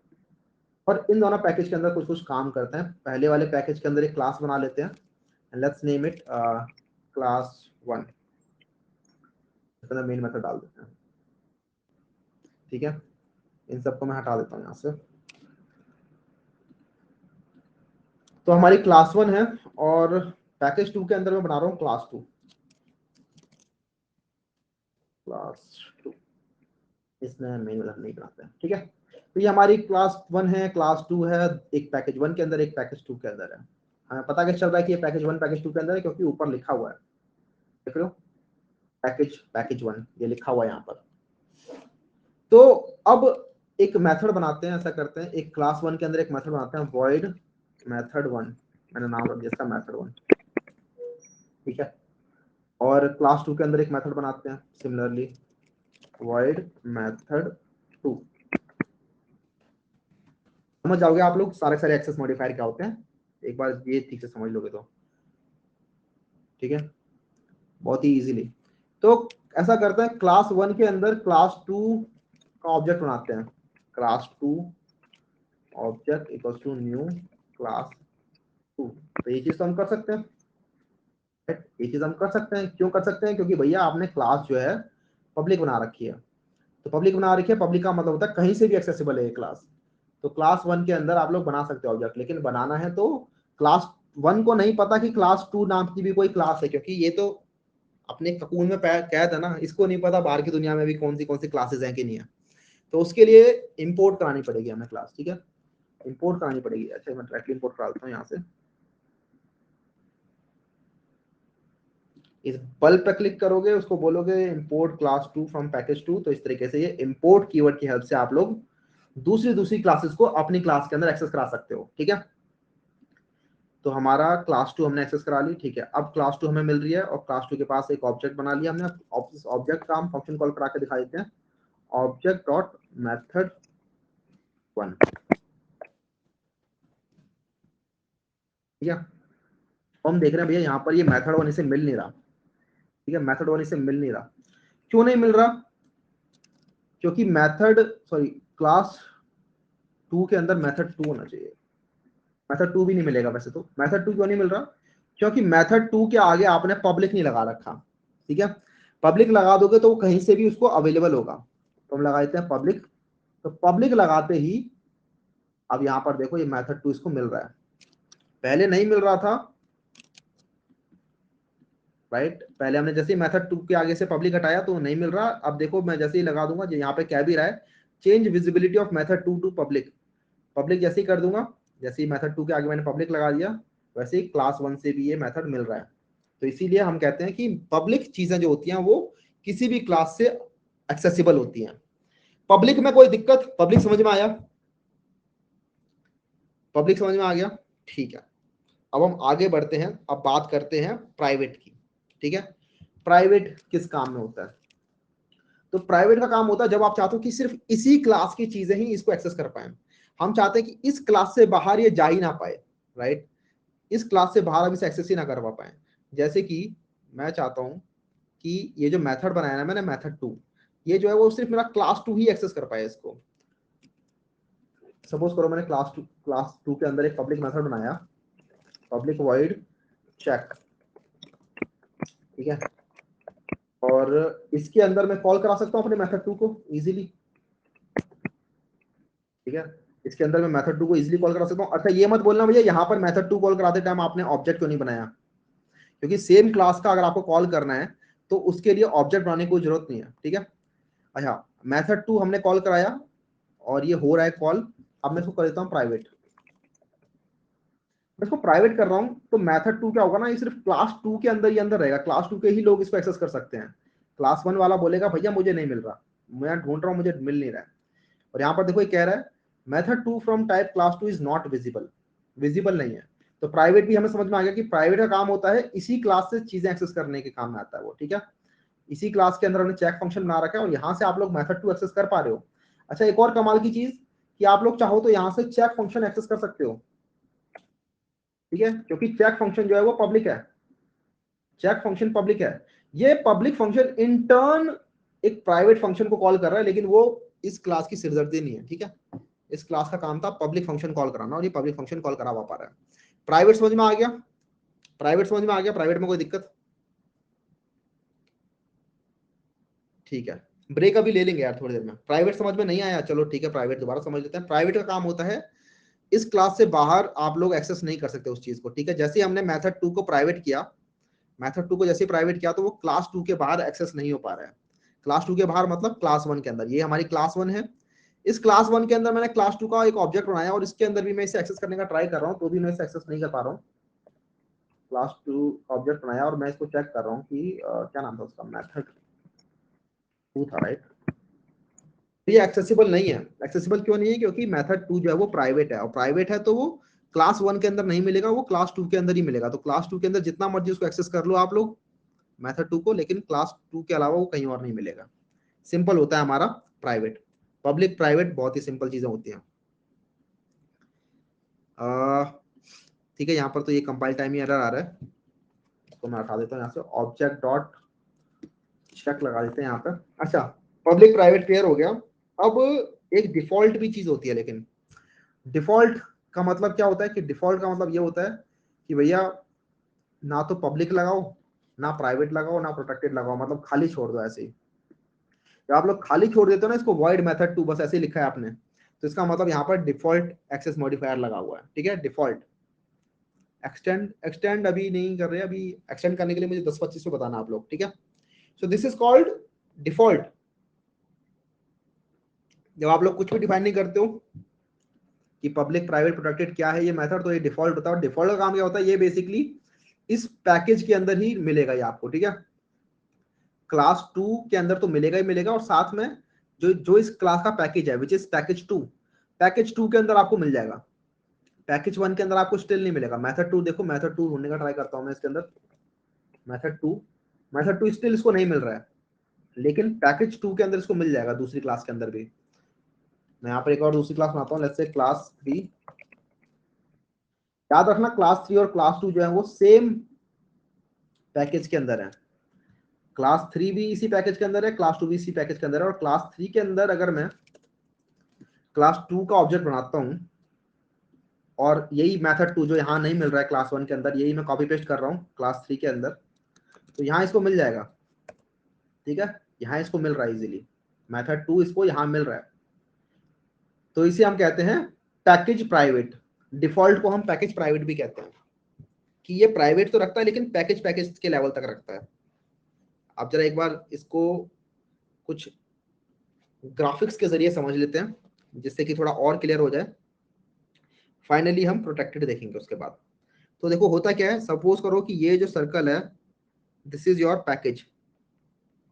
एक पैकेज के अंदर मल्टीपल क्लासेस हो सकती हैं। सपोज करो this is a class, this is a class, ठीक है। तो अगर क्लास ए और क्लास बी इसके अंदर ही चीजें एक्सेस करानी है आपको, मतलब क्लास ए के अंदर आपने कोई चीज लिखी और उसको क्लास बी में एक्सेस कराना है, तो उसके लिए आप लोग डायरेक्टली उसे एक्सेस करा सकते हो और आप यूज करोगे उस केस में क्या, डिफॉल्ट, ठीक है। डिफॉल्ट कीवर्ड लगाओगे तो आप लोग एक क्लास की चीज दूसरी क्लास में भी एक्सेस कर सकते हो और मतलब उसके आगे कुछ और लगाने की जरूरत है, वो इजीली एक्सेसिबल हो पाएंगी। अगर आप लोग पब्लिक लगा देते हो, पब्लिक लगा देते हो, तो पब्लिक का मतलब होता है वो कहीं से भी एक्सेसिबल है, क्लास ए से भी होगा, क्लास बी से भी होगा, और क्लास सी भी आप अगर बना दोगे बाहर, पैकेज के बाहर भी बना दोगे तो भी एक्सेसिबल होगा। प्राइवेट का मतलब होता है, लेकिन प्राइवेट एकदम अलग ही चीज है भाई। प्राइवेट बोलता है कि हम सिर्फ इस क्लास के ही हैं, ठीक है, हम इस क्लास के ही हैं। सपोज करो क्लास सी है, तो हम बस इस क्लास क्लास में ही मिलेंगे, आपको इस पैकेज की दूसरी क्लास के अंदर भी नहीं मिलेंगे हम, ठीक है। तो ये इतनी सी चीज क्लियर है, ठीक है, इसमें कोई दिक्कत नहीं। पब्लिक समझ में आ गया, प्राइवेट समझ में आ गया, और डिफॉल्ट समझ में आ गया, बहुत ही बढ़िया। अब समझ लेते हैं प्रोटेक्टेड क्या काम में आता है भैया। फिर प्रोटेक्टेड क्यों दे रखा है? तो प्रोटेक्टेड का काम होता है बेसिकली, अगर आप लोगों को पैकेज के बाहर किसी दूसरी क्लास के अंदर एक्सेस करना है किसी मेथड को, लेकिन आप चाहते हो कि सिर्फ उसके चिल्ड्रन ही एक्सेस कर पाए, कोई और एक्सेस ना कर पाए, तो आप लोग प्रोटेक्टेड बना देते हो, ठीक है। प्रोटेक्टेड बनाते हो तब, सपोज करो क्लास नंबर डी है और it is a children of A, ठीक है। चिल्ड्रन मतलब एक्सटेंड कर रखा है इसने कि क्लास डी एक्सटेंड्स ए, और आप चाहते हो कि कुछ ए के अंदर कुछ ऐसे मेथड्स या कुछ ऐसी चीजें हों जो कि सिर्फ इसको अवेलेबल हो और इसके चिल्ड्रन को अवेलेबल हो, बाकी किसी को अवेलेबल ना हो, ठीक है। तो उस केस में आप लोग बनाते हो उसे प्रोटेक्टेड, प्रोटेक्टेड बना देते हो उस केस में आप लोग उसे प्रोटेक्टेड। तो प्रोटेक्टेड बनाने से होता क्या है? प्रोटेक्टेड बनाने से इस क्लास में मिलेगा उसे, इस पैकेज के अंदर भी मिलेगा उसे, ठीक है। प्रोटेक्टेड चीजें इस पैकेज के अंदर दूसरी क्लासेस को भी मिलेंगी, और साथ ही साथ बाहर भी मिलेगा, पैकेज के बाहर भी मिलेगा, लेकिन पैकेज के बाहर सिर्फ उसके चिल्ड्रन को मिलेगा। एक और चीज याद रखना, अब जैसे सी इसका चिल्ड्रन नहीं है, तो सी के अंदर अगर आप लोग ढूंढने का ट्राई करोगे तो सी के अंदर नहीं मिलेगा उसे, ठीक है, क्योंकि C is not the children of A. तो जो भी प्रोटेक्टेड चीजें होंगी वो सी को नहीं मिलेंगी, वो सिर्फ डी को मिलेंगी। वेरी गुड एक्सप्लेनेशन, मजा आ गया अंकित को।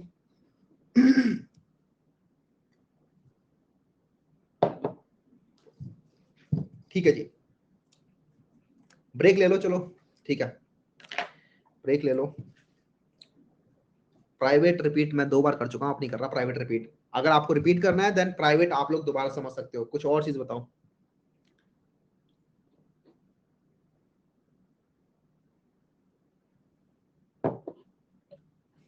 Default versus protected. Default, default बहुत इजी है। डिफॉल्ट बेसिकली पैकेज पैकेज के लिए काम में आता है, प्रोटेक्टेड पैकेज के अंदर तो काम में आता ही आता है, साथ में पैकेज के बाहर भी एक्सेस करना तो भी काम में आ जाता है। बस फर्क ये है कि पैकेज के बाहर अगर आपको लेना है तो उसके चिल्ड्रन को ही अवेलेबल होगा। पब्लिक एकदम ही अलग चीज है, पब्लिक के लिए आप लोगों को चिल्ड्रन वगैरह बनाने की जरूरत नहीं है, पब्लिक के लिए कहीं भी अवेलेबल होगा, ठीक है। प्रोटेक्टेड वगैरह कहाँ, इनके एग्जांपल से समझेंगे अभी हम इन्हें, डोंट वरी। एग्जांपल ऐसे करता हूँ मैं, लिखता हूँ जब तक आप लोग ब्रेक लो, मैं जब तक यहाँ पर कुछ एग्जांपल लिखता हूँ। सपोज करो क्लास 3 के अंदर मैंने क्लास 4 बना दिया,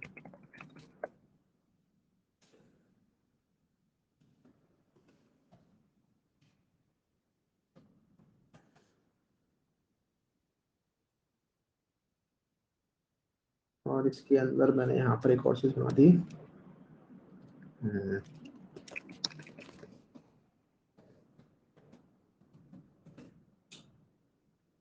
और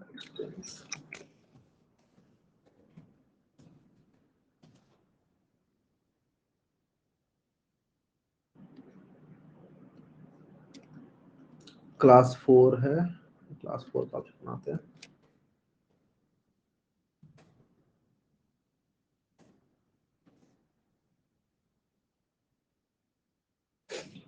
ठीक है, ब्रेक हो गया,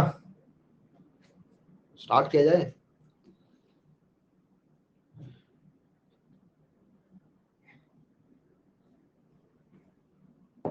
आज यार मैं ना खाना खा के नहीं आया, तुम्हें पता है। अगर आप लोगों को एनर्जी लो लग रही हो थोड़ी बहुत तो I am really really sorry, but आज मैंने सुबह 2 बजे से खाना नहीं खाया। डीएसए कब स्टार्ट होगा? डीएसए स्टार्ट हो जाएगा थोड़ी देर में। नहीं नहीं, आपको पढ़ा के खा लेंगे आराम से, फास्ट वगैरह नहीं है। कैंसिल कर दो क्लास, ऐसे तो होता है। क्लास कैंसिल कर दें, टाइम नहीं मिल पाया यार बस, और कुछ नहीं। एनीवेज, तो हमने क्लास बनाई है क्लास 4, मैंने एक एक्स्ट्रा क्लास बना ली, ठीक है। क्लास 4, इसके अंदर एक मेथड बना दिया है मेथड 4 नाम से, और मैंने क्या किया, जो हमारी क्लास 3 है ना, उसके अंदर मैंने एक्सटेंड करा दिया क्लास 4 को। तो इसका मतलब क्या है कि class 4 is a parent of class 3, ठीक है। क्लास 4 ऊपर है, क्लास 3 नीचे है। तो हम कह रहे हैं कि जो क्लास 4 को जो चीजें मिल रही, क्लास 3 को क्लास 4 की भी चीजें मिल सकती हैं। तो ठीक है, यहाँ तो मिल रही हैं, और आपने सेम क्लास के अंदर बना दिया, और सेम क्लास है, सेम पैकेज है, कोई दिक्कत वाली बात नहीं है। एक काम करते हैं, पैकेज से बाहर निकलते हैं, ठीक है, अपनी दुनिया से बाहर निकलते हैं, दूसरी दुनिया में जाते हैं। तो ये तो पैकेज 1 है, ये तो अलग ही दुनिया है। यहाँ पर क्लास 4 का ऑब्जेक्ट बनाते हैं। तो क्लास 4 का ऑब्जेक्ट बनाया मैंने, और इसके अंदर मेथड 4 कॉल करने का ट्राई करता हूँ। सबसे पहले तो क्लास 4 इंपोर्ट करा लेते हैं, मेथड पैकेज 2 डॉट क्लास 4। नहीं होगा ये, ऐसे होगा, एक सेकेंड इंपोर्ट, इसको मिल भी नहीं रही क्लास 4 क्या, अच्छा वो पब्लिक नहीं है, क्योंकि ठीक है ठीक है, ये क्लास 4 जो वो पब्लिक नहीं है, इसीलिए उसको मिल भी नहीं दिया बाहर। तो मुझे क्या करना पड़ेगा, क्लास कोई पब्लिक क्लास हो उसी को बना लेते हैं। यही है, क्लास 2 ही पब्लिक है ना, क्लास 2 को ले लेते हैं।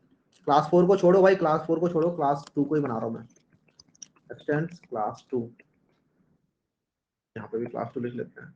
समझ में आया क्लास 4 को मैं क्यों नहीं इंपोर्ट करा पा रहा। क्लास 4 को मैं इसलिए इंपोर्ट नहीं करा पा रहा था क्योंकि क्लास 4 इज नॉट पब्लिक। यहाँ पर देखो, क्लास 4 इज नॉट पब्लिक। अगर पब्लिक नहीं है तो मतलब डिफॉल्ट है, डिफॉल्ट है तो मतलब करंट पैकेज के अंदर ही अवेलेबल होगा, करंट पैकेज के बाहर इंपोर्ट भी नहीं करा सकते उसे। Anyways, class 2 is still public, इसी वजह से उसे हम एक्सेस कर पा रहे हैं यहाँ पर। और क्लास 2 का मैंने ऑब्जेक्ट बनाया यहाँ पे, क्लास 2 का ऑब्जेक्ट बनाया मैंने, बिल्कुल सही है। और इसके अंदर मैं मेथड 2 कॉल करने का ट्राई करता हूँ। मेथड 2 कॉल नहीं हो रहा है, क्यों नहीं हो रहा भाई मेथड 2 कॉल, क्योंकि मेथड 2 जो है वो पैकेज प्राइवेट है, डिफॉल्ट है, मतलब पैकेज प्राइवेट है। इसको मैं अगर पब्लिक करूंगा तो भी एक्सेसिबल हो जाएगा, लेकिन अगर मैं प्रोटेक्टेड करूंगा तो भी एक्सेसिबल होगा। क्यों एक्सेसिबल होगा, क्योंकि क्लास 2 का चिल्ड्रन है क्लास 1, और उसके अंदर अवेलेबल होना चाहिए। एक सेकंड, ये क्या हुआ, चेंज विजिबिलिटी ऑफ पब्लिक, एक सेकंड ये हुआ क्या, पब्लिक वॉइड बोल रहा है ये, क्लास 2 मैंने क्लास 2 बनाई है, एक्सटेंड्स क्लास 2 कर रहा है ये, और क्लास 2 के अंदर मैंने बनाया मेथड पब्लिक। हाँ हाँ रुको, नॉन स्टैटिक ही है, और क्योंकि इसका हम ऑब्जेक्ट बना रहे हैं इसी वजह से हम इसे एक्सेस कर पा रहे हैं। एक्सेस करने का मतलब है कि class 1 equals to new class 1 object dot method 2। अच्छा, यहाँ पर अब ऐसे अवेलेबल होगा।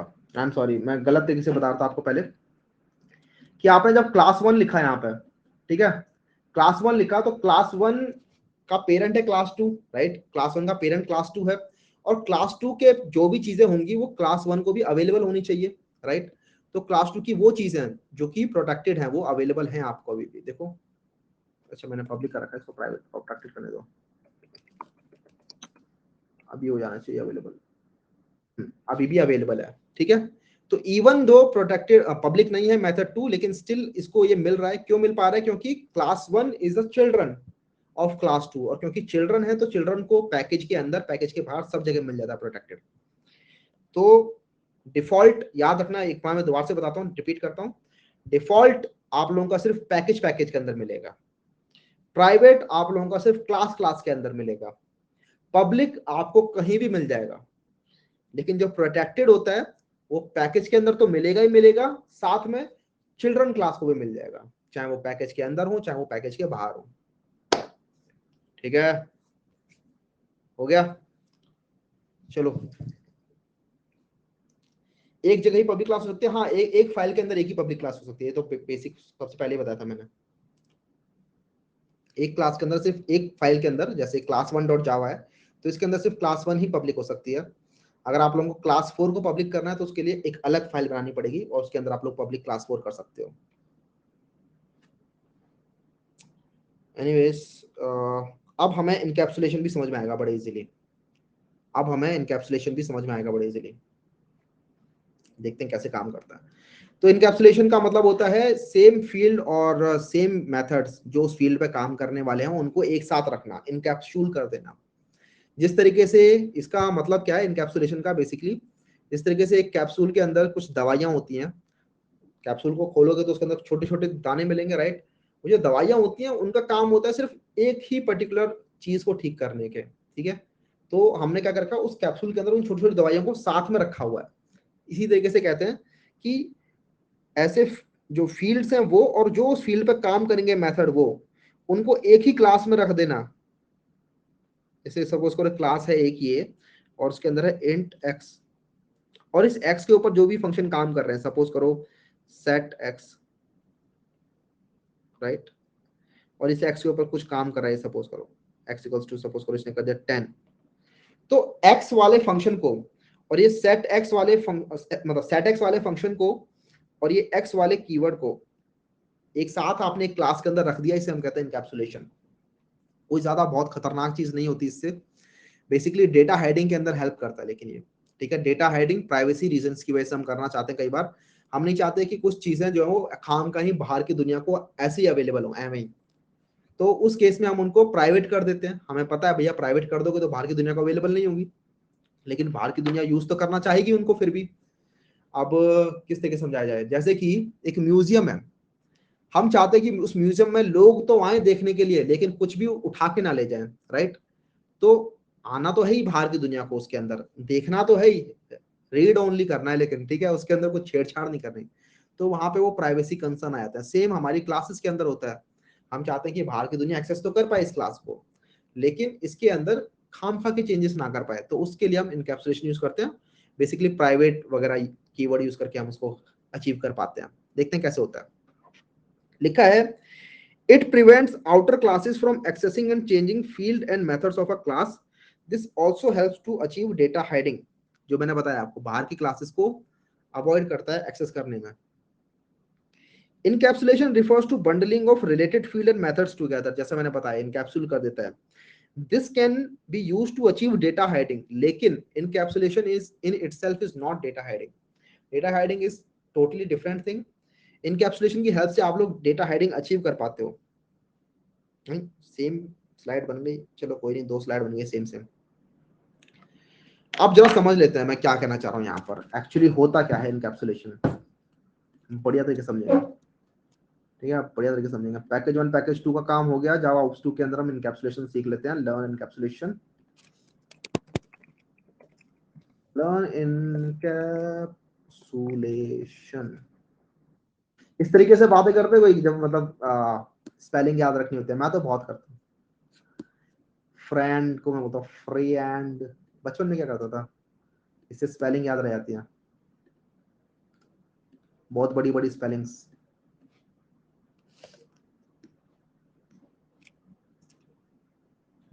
गेटर एंड सेटर, बिल्कुल सही बात है भाई, कौन कह रहा है। फ्रीज हो गया क्या, नहीं तो फ्रीज नहीं हुआ मैं। ये चीज बहुत बेकार होती है इसके अंदर, जो स्टटर हो जाता है बीच बीच में कभी कभी, I don't like that. Anyways, let's say एक क्लास बनाते हैं। क्लास बनाई मैंने,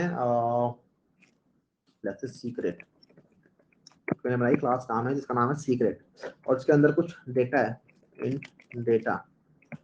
अब मैं चाहता हूं कि इस सीक्रेट डेटा का मैं ऑब्जेक्ट बनाया, secret object equal to new secret, और ऑब्जेक्ट के डेटा को कोई भी आके ऐसे ही गहरा गहरा चेंज ना कर दे, ठीक है। मतलब कोई, मैं चाहता हूँ कि जो डेटा है ना, इसकी वैल्यू हमेशा 10 से ज्यादा ही रहनी चाहिए या 100 से ज्यादा रहनी चाहिए। सपोज करो डेटा, मैं चाहता हूँ कि डेटा हमेशा 100 से बड़ा रहना चाहिए, कोई भी आके इसको डेटा को चेंज ना कर दे। लेकिन यहाँ पर तो देखो ऑब्जेक्ट डॉट डेटा 4 कर दिया, और अगर मैं डेटा को प्रिंट करना चाहूंगा तो ऑब्जेक्ट डॉट डेटा हो गया चेंज, ठीक है, ऑब्जेक्ट डेटा हो गया 4। मैं चाहता हूँ यार ये ना हो पाए, ठीक है, कोई भी आके इस डेटा को चेंज ना कर पा पाए, क्योंकि मैं चाहता हूँ डेटा जो है वो 100 से बड़ा ही रहेगा हमेशा, वरना तो कोई भी आएगा 4 कर देगा, राइट। सभी को अच्छा सिस्टम चलता रहे पसंद नहीं आता ये, हर किसी को उसके अंदर उंगली करनी होती है कुछ ना कुछ। तो वो नहीं चाहते कि वो 100 से ज्यादा रहे वैल्यू, वो कम करना चाहते हैं। हम बोलेंगे नहीं, कोई भी ऐसे चेंज नहीं करेगा, तो उसको हम कर देते हैं प्राइवेट। हमें पता है अगर हमने किसी चीज को प्राइवेट कर दिया तो वो सिर्फ इसी क्लास के अंदर एक्सेसिबल है, वो क्लास के बाहर एक्सेसिबल नहीं हो पाएगी अब, ठीक है। तो अब हम डेटा को एक्सेस नहीं कर पा रहे हैं। अब क्योंकि हम डेटा को एक्सेस नहीं कर पा रहे हैं तो कोई भी ऐसे 4 नहीं कर सकते इसे सेट। तो हम बोलेंगे भैया अब कोई भी 4 अगर सेट नहीं कर सकता तो जो लोग अच्छा काम भी करना चाहते हैं, जो लोग मतलब हाँ जो लोग अच्छा काम भी करना चाहते हैं, जो लोग 100 से ज्यादा भी सेट करना चाहते हैं वो भी सेट नहीं करवा पाएंगे। तो वो लोग हाँ यार दिक्कत तो है। तो ऐसा करते हैं उन लोगों के लिए ना एक मेथड बना देते हैं। उन लोगों के लिए क्या मेथड बनाते हैं, पब्लिक वॉइड सेट डेटा, कि वो लोग डेटा को सेट कर सकते हैं एक फंक्शन के जरिए। इस फंक्शन के जरिए वो लोग डेटा सेट कर सकते हैं। वो क्या करेंगे, वो ये वाला फंक्शन कॉल कर देंगे और हम क्या करेंगे, this dot data equal to data, ये कर देंगे। तो अब ये लोग क्या कर सकते हैं, ये जो ऑब्जेक्ट बनाने वाले लोग हैं, सपोज करो यहाँ पर तो चलो गलत काम हो रहा था, कुछ लोग हैं जो अच्छा काम करना चाहते हैं और इस डेटा को सेट करना चाहते हैं, object dot data equals to suppose करो कुछ लोग 103 लिखना चाहते हैं, तो वो लोग भी ये काम नहीं करवा पा रहे हैं, राइट। तो वो लोग क्या करेंगे, इसको ऐसे डायरेक्टली नहीं करेंगे, वो करेंगे ऑब्जेक्ट डॉट सेट डेटा, ये फंक्शन कॉल कर लेंगे। और अब यहाँ पर हम डेटा को सेट करवा पा रहे हैं इस तरीके से। आप बोलोगे भाई ठीक है डेटा तो चलो सेट कर दिया, अब लेकिन ये लोग एक्सेस करना चाहते हैं, प्रिंट करना चाहते हैं इस डेटा को, तो वो प्रिंट कैसे करेंगे, क्योंकि डेटा तो इसको मिल ही नहीं रहा। तो हम बोलेंगे ठीक है, उसके लिए हम एक गेट डेटा बना लेते हैं, पब्लिक इंट गेट डेटा नाम का फंक्शन, जो कि रिटर्न कर देगा डेटा। तो वो लोगों को अगर एक्सेस करना है तो वो लोग कर सकते हैं ऑब्जेक्ट डॉट गेट डेटा। ठीक है, मतलब हमारा काम अब हो रहा है, हम लोग पहले नहीं कर पा रहे थे लेकिन अब हम सेट भी करवा पा रहे हैं और गेट भी करवा पा रहे हैं। और अगर हम चलाएंगे इसे तो हमें दिख रहा है कि 103 प्रिंट हो रहा है। लेकिन आप बोलोगे भैया यहाँ पर ये जो 103 है, मतलब ये सेट डेटा आपने बना दिया है एक तरीके से, इसको तो अभी भी लोग मिसयूज कर सकते हैं। मतलब माना ये लोग बढ़िया हैं, ये 103 वाला बंदा बढ़िया था, लेकिन सेट डेटा करते टाइम किसी ने अगर फिर से 4 पास करने का ट्राई किया तो हम बोलेंगे हाँ यार गड़बड़ तो यहाँ भी हो रही है, रन करके देखते हैं, देखो गड़बड़ तो यहाँ भी हो रही है।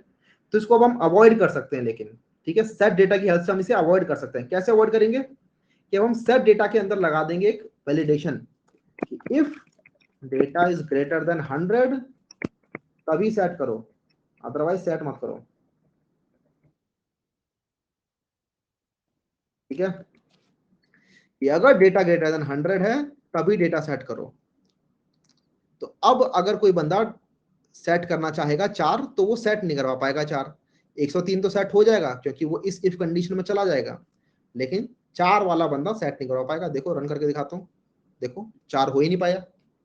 ठीक है, सुपर मतलब क्या है, बढ़िया स्कीम है, हाँ बढ़िया स्कीम है ये, इसीलिए काम में आता है बेसिकली। समझ आया। प्राइवेसी रहेगी भाई। अब यहाँ पर वैलिडेशन लग जाएगा। ठीक है, अब हो क्या रहा है, वही जो मैं बता रहा था आपको कि म्यूजियम वाला एग्जांपल, कि लोग आ तो रहे हैं देखने के लिए, बढ़िया से ड्राइंग को भी देख रहे हैं, लेकिन वहां पे एक सिक्योरिटी गार्ड खड़ा है गन लेके, तो वो पेंटिंग को चुरा के नहीं जा सकते क्योंकि वहां पे एक सिक्योरिटी गार्ड खड़ा है। सिमिलरली यहाँ पर एक वैलिडेशन लगा दिया हमने, हमने पहले तो उस डेटा को प्राइवेट किया, राइट। डेटा को प्राइवेट किया, मतलब डेटा को प्राइवेट करना, यहाँ पर आप लोग म्यूजियम वाले एग्जांपल में समझ सकते हो कि आपने जो जो पेंटिंग है उसके आगे प्रॉपर बुलेट प्रूफ स्क्रीन लगा रखी है और उसको एकदम अच्छे से ठोक रखा है दीवार में, तो वो तो हो गया प्राइवेट, ताकि बंदा डायरेक्टली ऐसे एक्सेस ना कर पाए उसे। लेकिन कुछ लोग तो होंगे जैसे मंत्री वगैरह जो भी पीएम वगैरह जो भी, कि वो लोग तो एक्सेस कर सकते हैं उसे, राइट। तो वो लोग एक्सेस कर पाएंगे उसे, लेकिन जो नॉर्मल लोग हैं वो लोग एक्सेस नहीं कर सकते। तो उनके लिए हमने एक सिक्योरिटी गार्ड बिठा रखा है which is this set data वाला वैलिडेशन। ठीक है, तो उनको अगर एक्सेस करना है तो वो लोग एक्सेस नहीं कर सकते हैं क्योंकि ये वैलिडेशन वो क्लियर नहीं कर पाएंगे। तो यहाँ पर मल्टीपल टाइप के लोग वैलिडेशन लगा रहे होते हैं, जैसे कि जैसे मैंने यहाँ पर तो लगा दिया डेटा इज ग्रेटर देन 100, लेकिन आप हो सकता है कि कुछ और वैलिडेशन लगा सको, जैसे कि जो बंदा सेट करने वाला, जो सेट करना चाहता है वो कौन है, राइट, उसकी परमिशन क्या है, क्या उसकी परमिशन है चेंज करने वाली। अगर उसकी परमिशन है चेंज करने वाली तो यहाँ पर इफ कंडीशन में जाएगा, वो चेक करेगा क्या ये परमिशन इस बंदे को मिल रही है चेंज करने की, अगर मिल रही है तभी चेंज करेगा वो डेटा, अदरवाइज चेंज नहीं करेगा, राइट। तो मल्टीपल टाइप से वैलिडेशन आप लोग लगा सकते हो and this is called encapsulation. Basically data hiding हो रही है यहाँ पे, राइट। इनकैप्सुलेशन तो चलो यही हो गया कि सेम, मतलब जो डेटा वाला फील्ड है उसके ऊपर जो मेथड्स हैं सेट डेटा और गेट डेटा, वो सेम ही क्लास के अंदर इनकैप्सूल कर रखे हैं। Excuse me, this is called encapsulation. But इसकी हेल्प से हम डेटा हाइडिंग कर पा रहे हैं, राइट? हम अपने डेटा को हाइड कर पा रहे हैं, हम डेटा को हाइड कर पा रहे हैं। एक्सटेंड, अरे हाँ सही कह रहे हो, let's extend this class. Brave browser, brave browser सही चल रहा है यार, किसने रिकमेंड किया था? 10/30 मिनट्स कर देते हैं, कोई दिक्कत नहीं आई। धीरज ने क्या था, बढ़िया यार। इनकैप्सुलेशन समझ में आया? कोई दिक्कत आई इनकैप्सुलेशन में? ठीक है, move the video to the top, okay, but move the video to the top कर दूंगा ना तो आउटपुट नहीं दिखेगा कभी कभी। ठीक है, क्या एरर क्यों नहीं आया? Repeat it once more. Error कहाँ चाहिए? अपने आप दिख भी हो जाता है। एरर कहाँ पे कह रहे हो? एरर कहाँ पे कह रहे हो? कहाँ पे एरर आना चाहिए था? फोर सेट करने में? अच्छा, फोर सेट करते टाइम एरर क्यों आएगा यार? हमने यहाँ पे एरर के लिए कुछ लिखा ही नहीं है ना, एरर के लिए कोड नहीं लगाया हमने। सपोज करो आप चाहते हो कि नहीं भाई, कोई बंदा अगर कम लिखना चाह रहा है तो उसको एरर मिल जाए, तो आप लोग यहाँ पे एल्स कंडीशन में एरर थ्रो कर सकते हो, या तो आप चाहो तो यहाँ पे एक्सेप्शन थ्रो कर सकते हो, या फिर यहाँ पे आप लोग प्रिंट कर दो सिंपल कि यू आर नॉट अलाउड, ऐसा करके। ठीक है, तो अब कोई बंदा अगर 103 करेगा तो 103 में तो कोई दिक्कत नहीं होगी, लेकिन जब कोई बंदा 4 करना चाहेगा तो उस केस में एल्स कंडीशन ट्रिगर हो जाएगी और बोलेंगे कि यू आर नॉट अलाउड। देखो you are not allowed print हो रहा है पहले, ठीक है।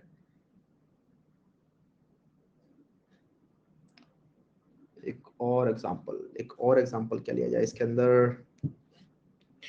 एक और एग्जांपल बताओ, कोई मेरे को एग्जांपल बताओ, एग्जांपल क्या लिया जाए इसके अंदर कुछ और? भैया प्लीज रिपीट। चलो हाँ ठीक है।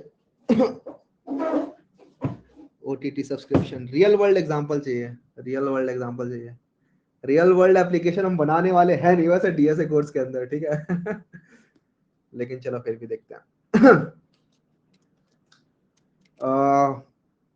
Let's make another class. Basically data hiding के काम में आता है यार, प्राइवेट कर देते हैं किसी भी चीज को तो उससे हमारा डेटा वहां पे हाइड हो जाता है। Let's make another class, let's call it learn encapsulation 2। ठीक है, ये मैंने बनाया, और एक चीज और बनाते हैं इसके अंदर, क्लास बैंक अकाउंट बनाए। चलो बैंक अकाउंट, एक हमने बनाई है क्लास जिसके अंदर बैंक अकाउंट है, और बैंक अकाउंट के अंदर कुछ चीजें हैं, जैसे कि क्या बनाया जाए, इंट स्ट्रिंग पासवर्ड, नहीं इंट, इंट ओटीपी डाल देता है, चलो इंट ओटीपी और इंट अमाउंट। अब होगा क्या, कोई भी बंदा आएगा इस बैंक अकाउंट का ऑब्जेक्ट बनाएगा और वो इसको चेंज कर सकता है, राइट? बैंक अकाउंट का ऑब्जेक्ट बनाया कोई बंदा, न्यू बैंक अकाउंट, और इसको वो चेंज कर सकता है ऑब्जेक्ट डॉट अमाउंट को। क्यों चेंज करवा पा रहा है भैया, क्यों चेंज कर पा रहा है ये? क्योंकि दिस इज डिफॉल्ट, राइट? इसके आगे मैंने ना तो पब्लिक लगाया, ना मैंने प्राइवेट लगाया, ना प्रोटेक्टेड लगाया, तो कुछ भी लगाते तो वो बाय डिफॉल्ट डिफॉल्ट होता है। डिफॉल्ट का मतलब होता है वो इस पैकेज के अंदर अवेलेबल होगा। तो जिस पैकेज के अंदर ये बैंक अकाउंट वाली क्लास है which is Java oops 2, in package के अंदर कोई भी क्लास होगी उसके अंदर ये इजीली एक्सेसिबल होगा, तो वो लोग चेंज कर सकते हैं इस तरीके से। हम चाहते हैं भाई कोई भी चेंज ना हो पाए बस, तो उसके लिए हम इसे कर देंगे प्राइवेट। हमने बोल दिया कि अमाउंट जो है वो प्राइवेट हो गई है, अमाउंट प्राइवेट हो गई है, तो आप लोग ऐसे चेंज नहीं कर सकते अब अमाउंट को। आप बोलोगे भैया मुझे अमाउंट तो लेकिन चेंज करनी है, तो अमाउंट चेंज करनी है तो आपको एक ओटीपी दिया जाएगा, ठीक है? आपको एक ओटीपी दिया जाएगा। तो एक बार मैं बनाता हूँ, पब्लिक वॉइड सेट अमाउंट। अगर आप लोगों को एक अमाउंट सेट करनी है तो आप लोगों को एक ओटीपी देना पड़ेगा इस फंक्शन को कि ओटीपी बताओ, और साथ में अमाउंट बता दो कि अमाउंट क्या है, ठीक है? अगर वो ओटीपी मैच कर गया हमारे सही ओटीपी से, तब हम बोलेंगे अमाउंट सेट कर देंगे। तो मैं उसके लिए यहाँ पे एक वैलिडेशन लगाता हूँ कि इफ, ये वाला जो OTP, if OTP equals to this dot OTP. मैं यहाँ पर इस ओटीपी को सेट भी कर देता हूँ, लेट्स से 1 2 3 4। ठीक है, कि सिस्टम ने बोल रखा है कि उसको 1 2 3 4 नाम का ओटीपी चाहिए, कि अगर जो हम ओटीपी पास कर रहे हैं वो हमारे ओटीपी के बराबर है तभी आप लोग अमाउंट को चेंज कर सकते हो। तो उस केस में आप दिस डॉट अमाउंट कर दोगे जो आपका अमाउंट मिल रही है। ठीक है, तो अब हम क्या कर सकते हैं, यहाँ पर ऑब्जेक्ट डॉट अमाउंट ऐसे हम 4 सेट नहीं करेंगे, अब हम क्या करेंगे, ऑब्जेक्ट डॉट सेट अमाउंट वाला फंक्शन कॉल करेंगे, लेकिन इस बार हमें एक ओटीपी भी देना पड़ेगा। लेट्स से इसको हम एक करेक्ट ओटीपी देते हैं 1 2 3 5 देते हैं और अमाउंट बोलते हैं कि ठीक है भाई 100 रुपीज अमाउंट सेट कर दो। तो क्या यहाँ पर ये सेट होगी अमाउंट? नहीं होगी सेट। ठीक है, इसको हम प्रिंट भी करा के देख लेते हैं। Six out object dot gate amount. अच्छा एक और चीज, ऑब्जेक्ट डॉट गेट अमाउंट ये मिल नहीं रहा ना मुझे यहाँ पे। एक काम आप कर सकते हो, क्लास में जाओ, उस क्लास में राइट क्लिक करो, राइट क्लिक करने के बाद यहाँ पर होता है एक जनरेट करके कुछ होता है यहाँ पे, कहीं जनरेट ढूंढता हूँ, रुको, सोर्स में होता है शायद, हाँ सोर्स में गए, उसके बाद आपने कर दिया जनरेट गेटर्स एंड सेटर्स, इस पर क्लिक करो। उसके बाद आप जो भी प्राइवेट चीज है ना उनके लिए आप गेटर और सेटर्स बना सकते हो, उनको हम कहते हैं गेटर्स और सेटर्स, जिनसे आप गेट और सेट कर पाते हो ना उनको हम कहते हैं गेटर्स और सेटर्स। तो मैंने अमाउंट को प्राइवेट किया हुआ है तो मैं उसके लिए बना दूंगा जनरेट, क्लिक करोगे तो अपने आप इसने बना दिया, देखो गेट अमाउंट भी बना दिया इसने फंक्शन एक, और सेट अमाउंट भी फंक्शन बना दिया इसने। सेट अमाउंट फंक्शन वैसे मैंने नीचे बना दिया तो इसको मैं उड़ा देता हूँ यहाँ से। गेट अमाउंट फंक्शन इसने अपना बना दिया। पता चला, पता चला कैसे बना पाया? मैं रिपीट करूंगा एक बार दोबारा से। देखो राइट क्लिक करा आपने, उसके बाद आप सोर्स में गए, फिर आप यहाँ से जनरेट गेटर्स एंड सेटर्स कर सकते हो, उससे अपने आप जनरेट कर सकते हो। ओके, तो अब मैं इसको प्रिंट भी करा सकता हूँ। ठीक है, ऑब्जेक्ट डॉट गेट अमाउंट। तो एक बार जरा चला के देखते हैं क्या हम अपनी अमाउंट को सेट करवा पाएंगे, देखते हैं। You are not allowed, you are not allowed का प्रिंट हो रहा है यहाँ पे। एक सेकंड, कुछ और ही चल गया यहाँ पे लगता है। हाँ देखो जीरो प्रिंट हो रहा है, राइट। जीरो क्यों प्रिंट हो रहा है? क्योंकि आप अमाउंट को चेंज कर ही नहीं पाए, आपकी अमाउंट जो है वो बाय डिफॉल्ट जीरो थी, अभी भी जीरो है। लेकिन अगर आप लोग सही ओटीपी दोगे, इसको 1 2 3 4 ही दोगे, तब आप लोग की अमाउंट सेट हो जाएगी 100। ठीक है, अब 100 सेट हो पा रही है। तो इस तरीके से हम डेटा हाइड कर रहे हैं, राइट। हमने अपनी अमाउंट को प्राइवेट किया जिसकी हेल्प से हम अपने डेटा को हाइड कर पाए, लेकिन हम इसको सेट भी कर पा रहे हैं, इसको चेंज भी कर पा रहे हैं कुछ वैलिडेशन लगा के। तो ये होता है जोरदार। Okay, freezing, is it freezing? कुछ फ्रीज हुआ क्या? नहीं, बढ़िया, चलो बढ़िया। इसके बाद देखो यार, एब्स्ट्रैक्शन जो है वो इस क्लास में नहीं बता रहे होंगे हम, और जो जो भी इसके अराउंड जो भी क्वेश्चंस वगैरह होंगे वो हमें मिल जाएंगे टेलीग्राम पे। ठीक है, टेलीग्राम का लिंक कोई डाल दो हमारे इस पे चैट पे, सो दैट आई जस्ट, एक सेकंड, ये क्या है, आई पिन इट, किधर आया, शेयरिंग स्टॉप करता है, टेलीग्राम का लिंक डाल दो so that I pin it. Doubt अभी हम ले लेते हैं लोगों के, ठीक है, डाउट हम ले लेते हैं अभी आपके।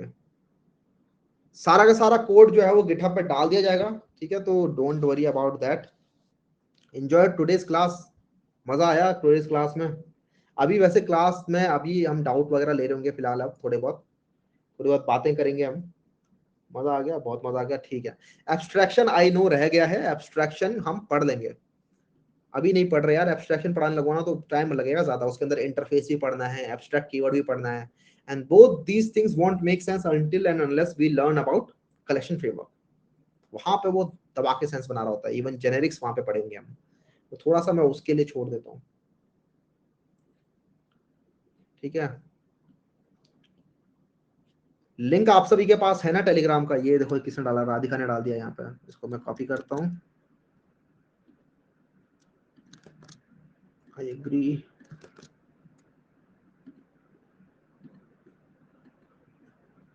This is the Telegram channel, इसको जाके ज्वाइन कर लेना। And for the Discord I will talk about the technical team कि वो अलाउड है कि नहीं है, ठीक है। होगा तो then we will start it. मतलब काफी लोगों को जरूरत है। मैंने कभी डिस्कॉर्ड चैनल मैनेज नहीं किया। मतलब मेरे फ्रेंड्स का है, हम लोग सीओडी खेलते हैं तो हम डिस्कॉर्ड पे आ जाते हैं। कौन कौन खेलता है सीओडी? डाउट ले लेते हैं, चलो ठीक है। काफी सारे लोगों ने पूछ लिया, कुछ कुछ लोगों के लेते हैं। रॉबिन,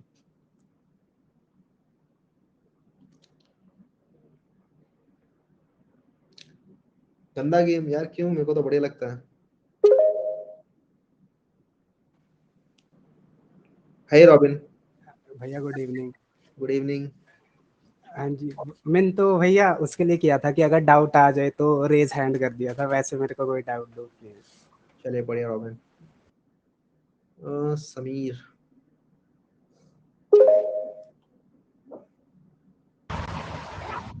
हेलो, हाय। गुड इवनिंग भैया। Good evening. भैया मेरा एक डाउट था। एक्चुअली अभी मैं फोर्थ ईयर में आने वाला हूँ, मेरे एग्जाम है 8 से 8 जून से।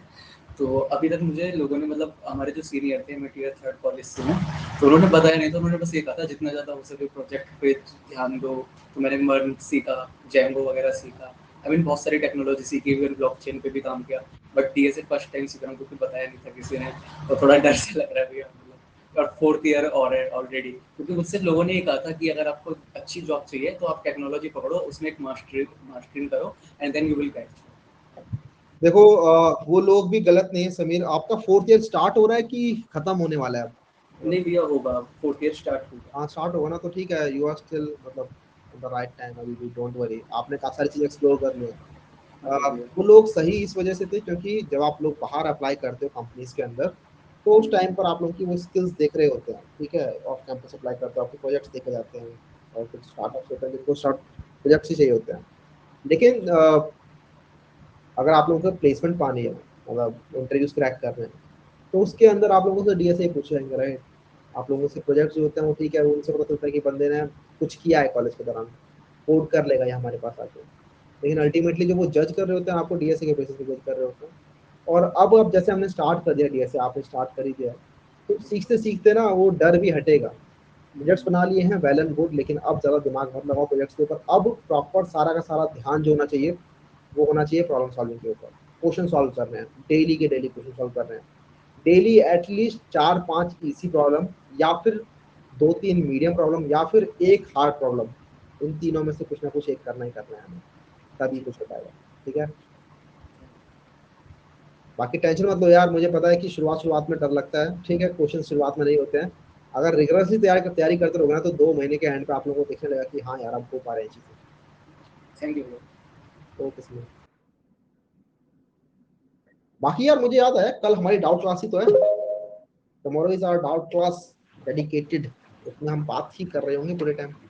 Hello. Hi. Hi Hello, Mehul. Bhaiya. First of all, thank you so much for launching this course. भैया आप लोग एक्चुअली के अजीब सा डाउट था। जैसे लिए। मुझे फुल स्टैक मतलब वन स्टैक में इंटरेस्ट है, हम्म। वेब डेवलपमेंट में बहुत मज़ा आता है। तो मैं डीएसए के साथ में जैसे दिन में हाफ टाइम डिवाइड करके वेब डेवलपमेंट कर सकता हूँ, या फिर कोई भी एक चीज़ पे ही फोकस करना चाहिए, डीएसए या फिर वेब डेवलपमेंट, या फिर साइमल्टेनियसली कौन दोनों? सी ईयर में हो मेहुल अभी? मैं सेकेंड ईयर मतलब ओवर होने वाला है, अभी थर्ड ईयर में पास ऑन होगा नेक्स्ट मंथ से। ठीक है, तो कॉलेज में इंटर्नशिप वगैरह के लिए कंपनीज आने लग जाएंगी, मतलब अब, है ना? जी जी सर, सेकेंड सेम से आती है, थर्ड ईयर यार सेकेंड मत सेम बोलो से। यार, भैया ही बोलो मेरे को। ओके भैया। ठीक है। तो हाँ, कंपनीज आने लग जाएंगी, और अगर नहीं भी आती हैं तो भी ऑफ कैंपस हमें इंटर्नशिप पानी है, ठीक है। जी और उसके लिए जैसे इंटर्नशिप पानी है, तो आप लोग दोनों ही अगर मैनेज कर पाते हो ठीक से, कि इंटर्नशिप वाले भी खुश हो जाएं देखते कि यार भाई इसने तो ऑलरेडी प्रोजेक्ट्स बना रखे हैं ऑलरेडी मर्न स्टैक के ऊपर, तो वो भी हमें सेलेक्ट कर ले। और अगर वो हमें पूछता है हमारे डीएसए के क्वेश्चन, तो हम वो भी आंसर कर पाए। तो आप चाहो तो इस टाइम पर दोनों मैनेज कर सकते हो। मैं ये चीज बोलूंगा उन सभी लोगों को जो अभी फर्स्ट ईयर में है और सेकंड ईयर में है। लेकिन जो लोग थर्ड और फोर्थ ईयर में आ गए हैं, उनको डीएसए पे ज्यादा फोकस करना चाहिए। उनको क्या करना चाहिए कि डेडिकेटेड टाइम दो डीएसए को। तो उस टाइम पर ज्यादा प्रोजेक्ट्स वगैरह ना बनाओ, ठीक है। उस टाइम पर डीएसए को डेडिकेटेड टाइम दो, क्योंकि मेरे साथ एक्चुअली हुआ, मैंने बात में भी किया काफी लोगों से, कि अगर आप लोग दो नाव में ऐसे पाँव रख के आगे बढ़ने का ट्राई करते हो, तो कई बार दोनों ही चीजें ठीक से नहीं हो पाती।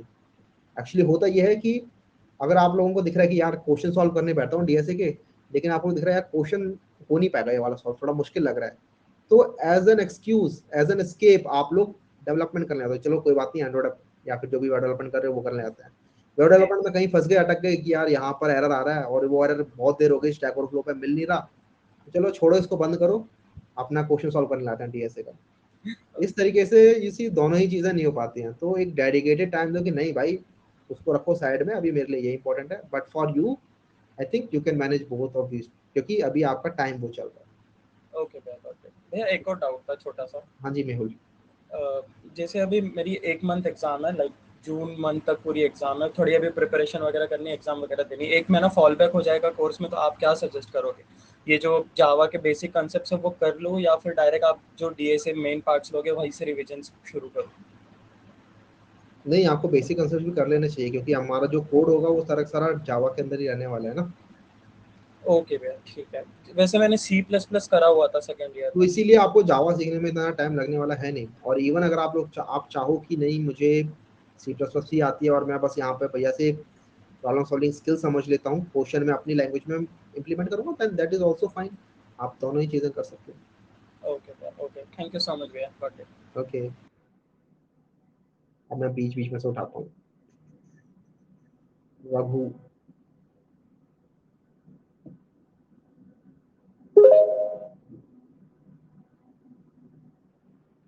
Hello. Am I audible? Yes yes you are audible Raghu. Yeah, hi, Bhaiya. I cannot, like, I can understand Hindi, but I cannot speak in Hindi. fluently. Yeah, yes. Okay. Yeah, Bhaiya, I have a doubt. Like, I am currently working in on MNC company. Like, it's a service-based company. So I want to switch from service to product. So for that purpose, I joined this course. So, like, what are the ways I can switch? How to apply, and how much time it will take to practice these things and all. So I'm from CS background only. So DSA and all, I didn't. In service based companies, the interview is rounds are different. 10 programs we have to ratta marna hai. ठीक है ठीक है, आप मतलब you can understand Hindi as well right, आपको आप बोल नहीं पाते लेकिन आप समझ सकते हो हिंदी। Yeah, yes. ठीक है, तो बेसिकली सर्विस बेस्ड प्रोडक्ट पे हमें जाना है, और इसके अप्लाई कैसे करना है इन सब के अंदर अगर बैठे तो बहुत टाइम लग जाएगा। एनीवेज, हमें करना क्या है ना कि देखना है लिंक्डइन के ऊपर क्या क्या अपॉर्चुनिटीज आ रही हैं, और जो बिगनर रोल होंगे ना, जो जो एकदम एंट्री लेवल रोल होंगे, उनके लिए अप्लाई करना। डिफरेंट डिफरेंट कंपनीज हैं, अप्लाई करते रहो, रेज्यूमे को स्ट्रॉन्ग करो अपना, ठीक है, रेज्यूमे के अंदर अपना एक्सपीरियंस वगैरह जो भी है डालो, लेकिन अप्लाई करना स्टार्ट करना होगा। Okay. और अप्लाई अभी मत करो, क्योंकि होता क्या, कंपनी के अंदर आपने अभी अप्लाई कर दिया, वो इंटरव्यू को कॉल दे देंगे आपको, किसी का 10 दिन बाद इंटरव्यू कॉल है, और अभी आप फिर वहां पे उसको क्रैक नहीं कर पाओगे इतना इजीली। मतलब अच्छी बात अगर कर लो तो, लेकिन जितना अभी तक हमने इस कोर्स में पढ़ा है उसके बेसिस पे मैं नहीं रिकमेंड करूंगा अभी। तो for Yeah. That what I will recommend is कि थोड़ा वेट करो, इस कोर्स को खत्म हो जाने दो, और अच्छे से पढ़ते रहो साथ, साइड बाय साइड आप लोग, मतलब आप जॉब कर रहे हो और आप जॉब करने के बाद आप मेरे साथ बैठ रहे हो, अब यहाँ पे सॉल्व कर रहे हो, विच इज रियली गुड। आप ये करते चलो, मतलब, Thanks. और उसके बाद देखोगे आप कि हाँ 4-5 महीने बाद कि हाँ भैया क्वेश्चन सब बन रहे हैं मेरे से, इनफ कॉन्फिडेंस आपको अपने अंदर दिखेगा, देन अगर आप अप्लाई करोगे तो वो अलग ही लेवल पे बात जाएगी। तब आप अप्लाई करोगे और फिर जब आप इंटरव्यू में बैठोगे तो क्वेश्चंस आप आंसर कर पाओगे। तो बस यही है कि थोड़ा टाइम दो, अभी अब इतना टाइम दे ही दिया है, आप काम कर रहे हो, आप 5 महीने टाइम और दो, तैयारी करो Okay. अच्छे से, एकदम प्रिपेयर्ड होके फिर एकदम ऑल इन घुसना है, ऑल इन अप्लाई करना है। Yeah, yes. Thanks, Bhaiya. And what are the projects I am currently doing? Can I add it in resume? Yes yes yes, अपने प्रोजेक्ट्स को आप लोगों को रेज्यूमे में डालना ही है। ये मत सोचो कि ये तो कंपनी का प्राइवेट प्रोजेक्ट है क्या करो, नहीं, प्रोजेक्ट को डालो रेज्यूमे के अंदर की, लेकिन मतलब उस ऑब्वियसली कंपनी की कॉन्फिडेंशियल डिटेल आप लोग नहीं लिखोगे रेज्यूमे के अंदर, बट Yes, आप yes. ये लिख सकते हो कि प्रोजेक्ट के रिलेटेड 3 चीजें लिखो कि ये प्रोजेक्ट मैंने कब स्टार्ट किया था, इस प्रोजेक्ट के अंदर मैंने क्या काम किया, इस प्रोजेक्ट के अंदर मैंने कौन सी टेक्नोलॉजी यूज की, और इस प्रोजेक्ट के अंदर इस प्रोजेक्ट मतलब मेरे करने के बाद क्या इफेक्ट आया, ठीक है, क्या चेंज आया। तो ये 3 चीजें कि मैंने क्या Uh, किया, किन टेक्नोलॉजी पे काम किया और इससे क्या इम्पैक्ट आया। Yeah, but एक और problem है, like in 2.5 year only I changed 3 service based companies, so Oh, it will be problem, right? To uh, switch. yeah, देखो, I don't think it will be a problem for a product based company that much. मतलब service based companies को होता है कि वो नहीं चाहते कि आप लोग बार बार स्विच करते रहो, वो लोग चाहते हैं कि आप उनको ट्रेनिंग दे रहे हो तो आप उनके पास थोड़े दिन टिको, अदरवाइज उनकी ट्रेनिंग वगैरह सब बेकार हो जाती है। लेकिन कुछ प्रोडक्ट बेस्ड कंपनीज होती हैं जो कि दे डोंट माइंड कि आपके पास इतना 3 साल का 4 साल का ऐसे है, लेकिन यही है कि अब थोड़ा कम कर दो ये स्विच करना। मेरे ख्याल से आप आई थिंक हाइक ले रहे हो, सैलरी हाइक ले रहे हो बार बार स्विच। Yeah, yes. ठीक है, अब ऐसा करते हैं 5 महीने बाद तकड़ा ही हाइक लेते हैं। अभी तो वही Okay. 20-30% हाइक ले रहे होगे, 100-200% का जंप मारने का ट्राई करते हैं। Okay. Thanks bro, thanks so much. Alright Raghu. Okay Sundaram,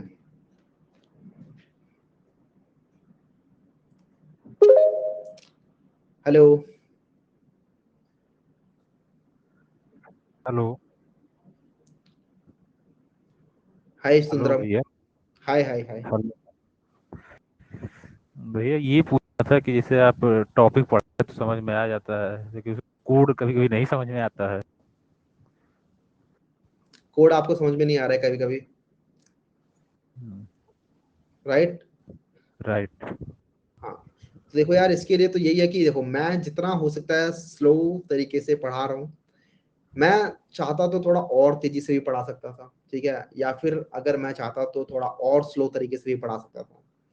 मैंने एक बीच का रास्ता चुना, जिससे कि ज्यादा स्लो भी ना रहे और बहुत ज्यादा फास्ट भी ना रहे। ज्यादा स्लो होगा तो एक अलग ही कोर्स बन जाएगा, विच आई डिडंट वांट। मैं चाहता था कि जो लोग C++ वाले हैं, जो लोग बिगनर हैं, वो लोग थोड़ा सा ब्रश अप कर लें जल्दी से। बट आफ्टर दैट, एक बार जितना हमने सीख लिया, जितना आप लोगों को मैंने नॉलेज दे दी, इसके बाद अगर आप प्रैक्टिस करते हो खुद से, then I don't think problem आनी चाहिए। सारे के सारे कंसेप्ट हमने पूरे पढ़े हैं, ऐसा नहीं कि कोई हमने कंसेप्ट स्किप किया है। सारे कंसेप्ट हमने पूरे पढ़े। Now only thing that is remaining from your and, अगर आप लोग एकदम एब्सोल्यूट बिगनर हो, देन आपके साइड से बचा है प्रैक्टिस करना। रिसोर्सेज वगैरह दिए हैं, जैसे मैंने आज ही एक बुक डाली थी टेलीग्राम पर, Java for dummies. Go through that, उस बुक को पढ़ो। उस बुक को इतना अच्छा पढ़ लो कि क्लास से ज्यादा कंसेप्ट उस बुक के अंदर मिलेंगे, राइट? मैंने क्लास के अंदर इतने ज्यादा कंसेप्ट नहीं बताया जितने उस बुक के अंदर है। उस बुक को आप पढ़ोगे तो जावा आपकी बहुत अच्छी हो जाने वाली है, और वो आप पैरेलली कर ओके। सकते हो। मतलब हम जैसे ही अब हम प्रॉब्लम सॉल्विंग के अंदर मूव करेंगे, उसके पैरेलली में आप अपनी जावा भी इंप्रूव करते चलो, राइट? तो तो भैया आप एक यार अब एक वहाँ पे जावा अपनी अच्छे से इंप्रूव करेंगे। हाँ बोलिए। सेम चीज ऐसे प्रोग्राम होता है, जैसे लॉजिक तो बना लेंगे रफ पे, लेकिन कोड लिखते समय कोड लिखने में बहुत प्रॉब्लम आने लगती है, एरर आता है, लिख नहीं पाते हैं। यस आई कैन अंडरस्टैंड, और ये तभी सॉल्व हो पाएगा when you practice from your and. Enough practice करो। देखो, शुरुआत में तो प्रॉब्लम होगी, शुरुआत में सबको प्रॉब्लम होती है। अगर आप लोग उस शुरुआत वाली प्रॉब्लम को ही समझ के ये बोल दो कि मेरे को तो कोड लिखने में प्रॉब्लम होती है, मैं नहीं कर सकता आगे, देन तो आप आगे बढ़ ही नहीं सकते, क्योंकि हमें दिख रहा है कि हमें इसे तोड़ के ही आगे बढ़ना है इस बैरियर को। ऐसा नहीं कि कोई टर्न अराउंड कोई साइड में से निकल के चले जाए, नहीं। इंटरव्यूअर तो ला के रख देगा इस बैरियर को हमारे सामने के लिए, भाई कोड तो करके करेगा तभी सिलेक्ट करूंगा, वरना तो नहीं करूंगा। तो हमें दिख रहा है कि इसे हमें तोड़ना ही तोड़ना, तो और कोई तरीका ही कहाँ नहीं है। इनफ प्रैक्टिस कहाँ करनी पे होगी। प्रैक्टिस करना है, कहाँ पे? कहाँ प्रैक्टिस करें? मल्टीपल वेबसाइट्स हैं, लाइक वेबसाइट जहाँ पर जाके आप प्रैक्टिस कर सकते हो। आई थिंक सबसे बढ़िया वेबसाइट तो मैं Geeksy कहूंगा इस केस में। इसके अलावा भी मल्टीपल वेबसाइट्स हैं, जैसे कि लीड कोड के ऊपर जाके आप लोग प्रैक्टिस कर सकते हैं क्वेश्चंस की। हैकर रैंक के ऊपर प्रैक्टिस कर सकते हो, हैकर अर्थ के ऊपर प्रैक्टिस कर सकते हो। मल्टीपल वेबसाइट्स हैं जो कि बिगनर फ्रेंडली हैं, जिनके ऊपर आप लोग को बिगनर फ्रेंडली क्वेश्चंस मिल जाएंगे अच्छे से। इजी क्वेश्चंस की प्रैक्टिस करो, जहां से आप लोगों को लगे कि हाँ अब मैं कोड लिख सकता हूँ। उसके बाद हम धीरे धीरे करके मूव भी करेंगे मीडियम क्वेश्चन में, देन हार्ड क्वेश्चंस भी देख रहे होंगे। सारे के सारे क्वेश्चंस आप लोग कर पाओगे इसके बाद, ठीक है? तो प्रैक्टिस भैया आपकी। एक चीज और पूछना था, ये कोर्स आपका लॉन्च हो रहा है तो उसके बारे में मतलब वो उसमें कुछ बताइए। वो कोर्स इस कोर्स से एकदम इंडिपेंडेंट है यार। That is completely different actually. That is a workshop kind of thing. मतलब बहुत लंबा नहीं रखा है मैंने उसे, 1 महीने में निपटाने का ट्राई किया। And that is for placement training basically. उसके अंदर कुछ अलग ही टॉपिक है जो इस कोर्स के अंदर मैं नहीं रख सकता था, वरना अदरवाइज बहुत ही लंबा हो जाता। और कुछ लोगों की अगस्त में ही कंपनी आने वाली है, तो वो हमारा अगस्त में खत्म हो जाएगा। तो अगर आपकी अगस्त में आपको दिख रहा है कंपनीज आने वाली हैं और आप लोगों को लेना है, तो आप लोग वो कोर्स ले सकते हो। कोर्स में भैया आप ये भी बताएंगे क्या कि ऑफ कैंपस अप्लाई कैसे करना है? हाँ, उसके अंदर आप जाके देख सकते हो और सारा का सारा मैंने उसके अंदर बता रखा है ना सिलेबस। ओके ओके उसका आपको लिंक मतलब यूट्यूब वगैरह पे मिल जाना चाहिए, मैंने डाल रखा है ये। हाँ, मैं नहीं डाल रहा हूँ उस लिंक को, या फिर आप लोग सर्च करोगे अनअकैडमी ओपन। ठीक है, ठीक, थैंक यू। ठीक है, and with that let's conclude today's session. Alright, question दे दो असाइनमेंट टाइप। मैं आपको असाइनमेंट दे दूंगा यार, अभी मैंने एक्चुअली इसमें नीचे लिख के नहीं रखा है। तो असाइनमेंट क्या होगा ना, मैं आपको दे दूंगा हमारे डिस्कॉर्ड टेलीग्राम पे, आप लोगों को मिल जाएगा। ठीक है, अब आप लोग इसको फाइल कर सकते हो। बहुत ज़्यादा खतरनाक लेवल कोचिंग नहीं करते हैं। जो भी कंसेप्ट वाइज कोचिंग देंगे या फिर जो भी अच्छी चीज़ें भी देंगे, इनका आप लोगों को कंसेप्ट और स्ट्रॉन्ग है, इसका फिर रिपोर्टिंग को डाल देंगे आपके टेलीग्राम पे, नाम लगा के फाइल कर सकते हैं। ठीक है, वॉइस वॉइस वॉइस मतलब वॉइस नहीं आ रही है, आवाज़ नहीं आ रही है।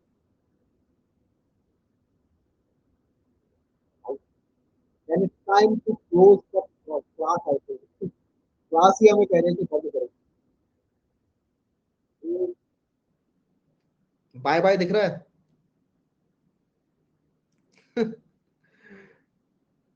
ठीक है, मजा आया ना?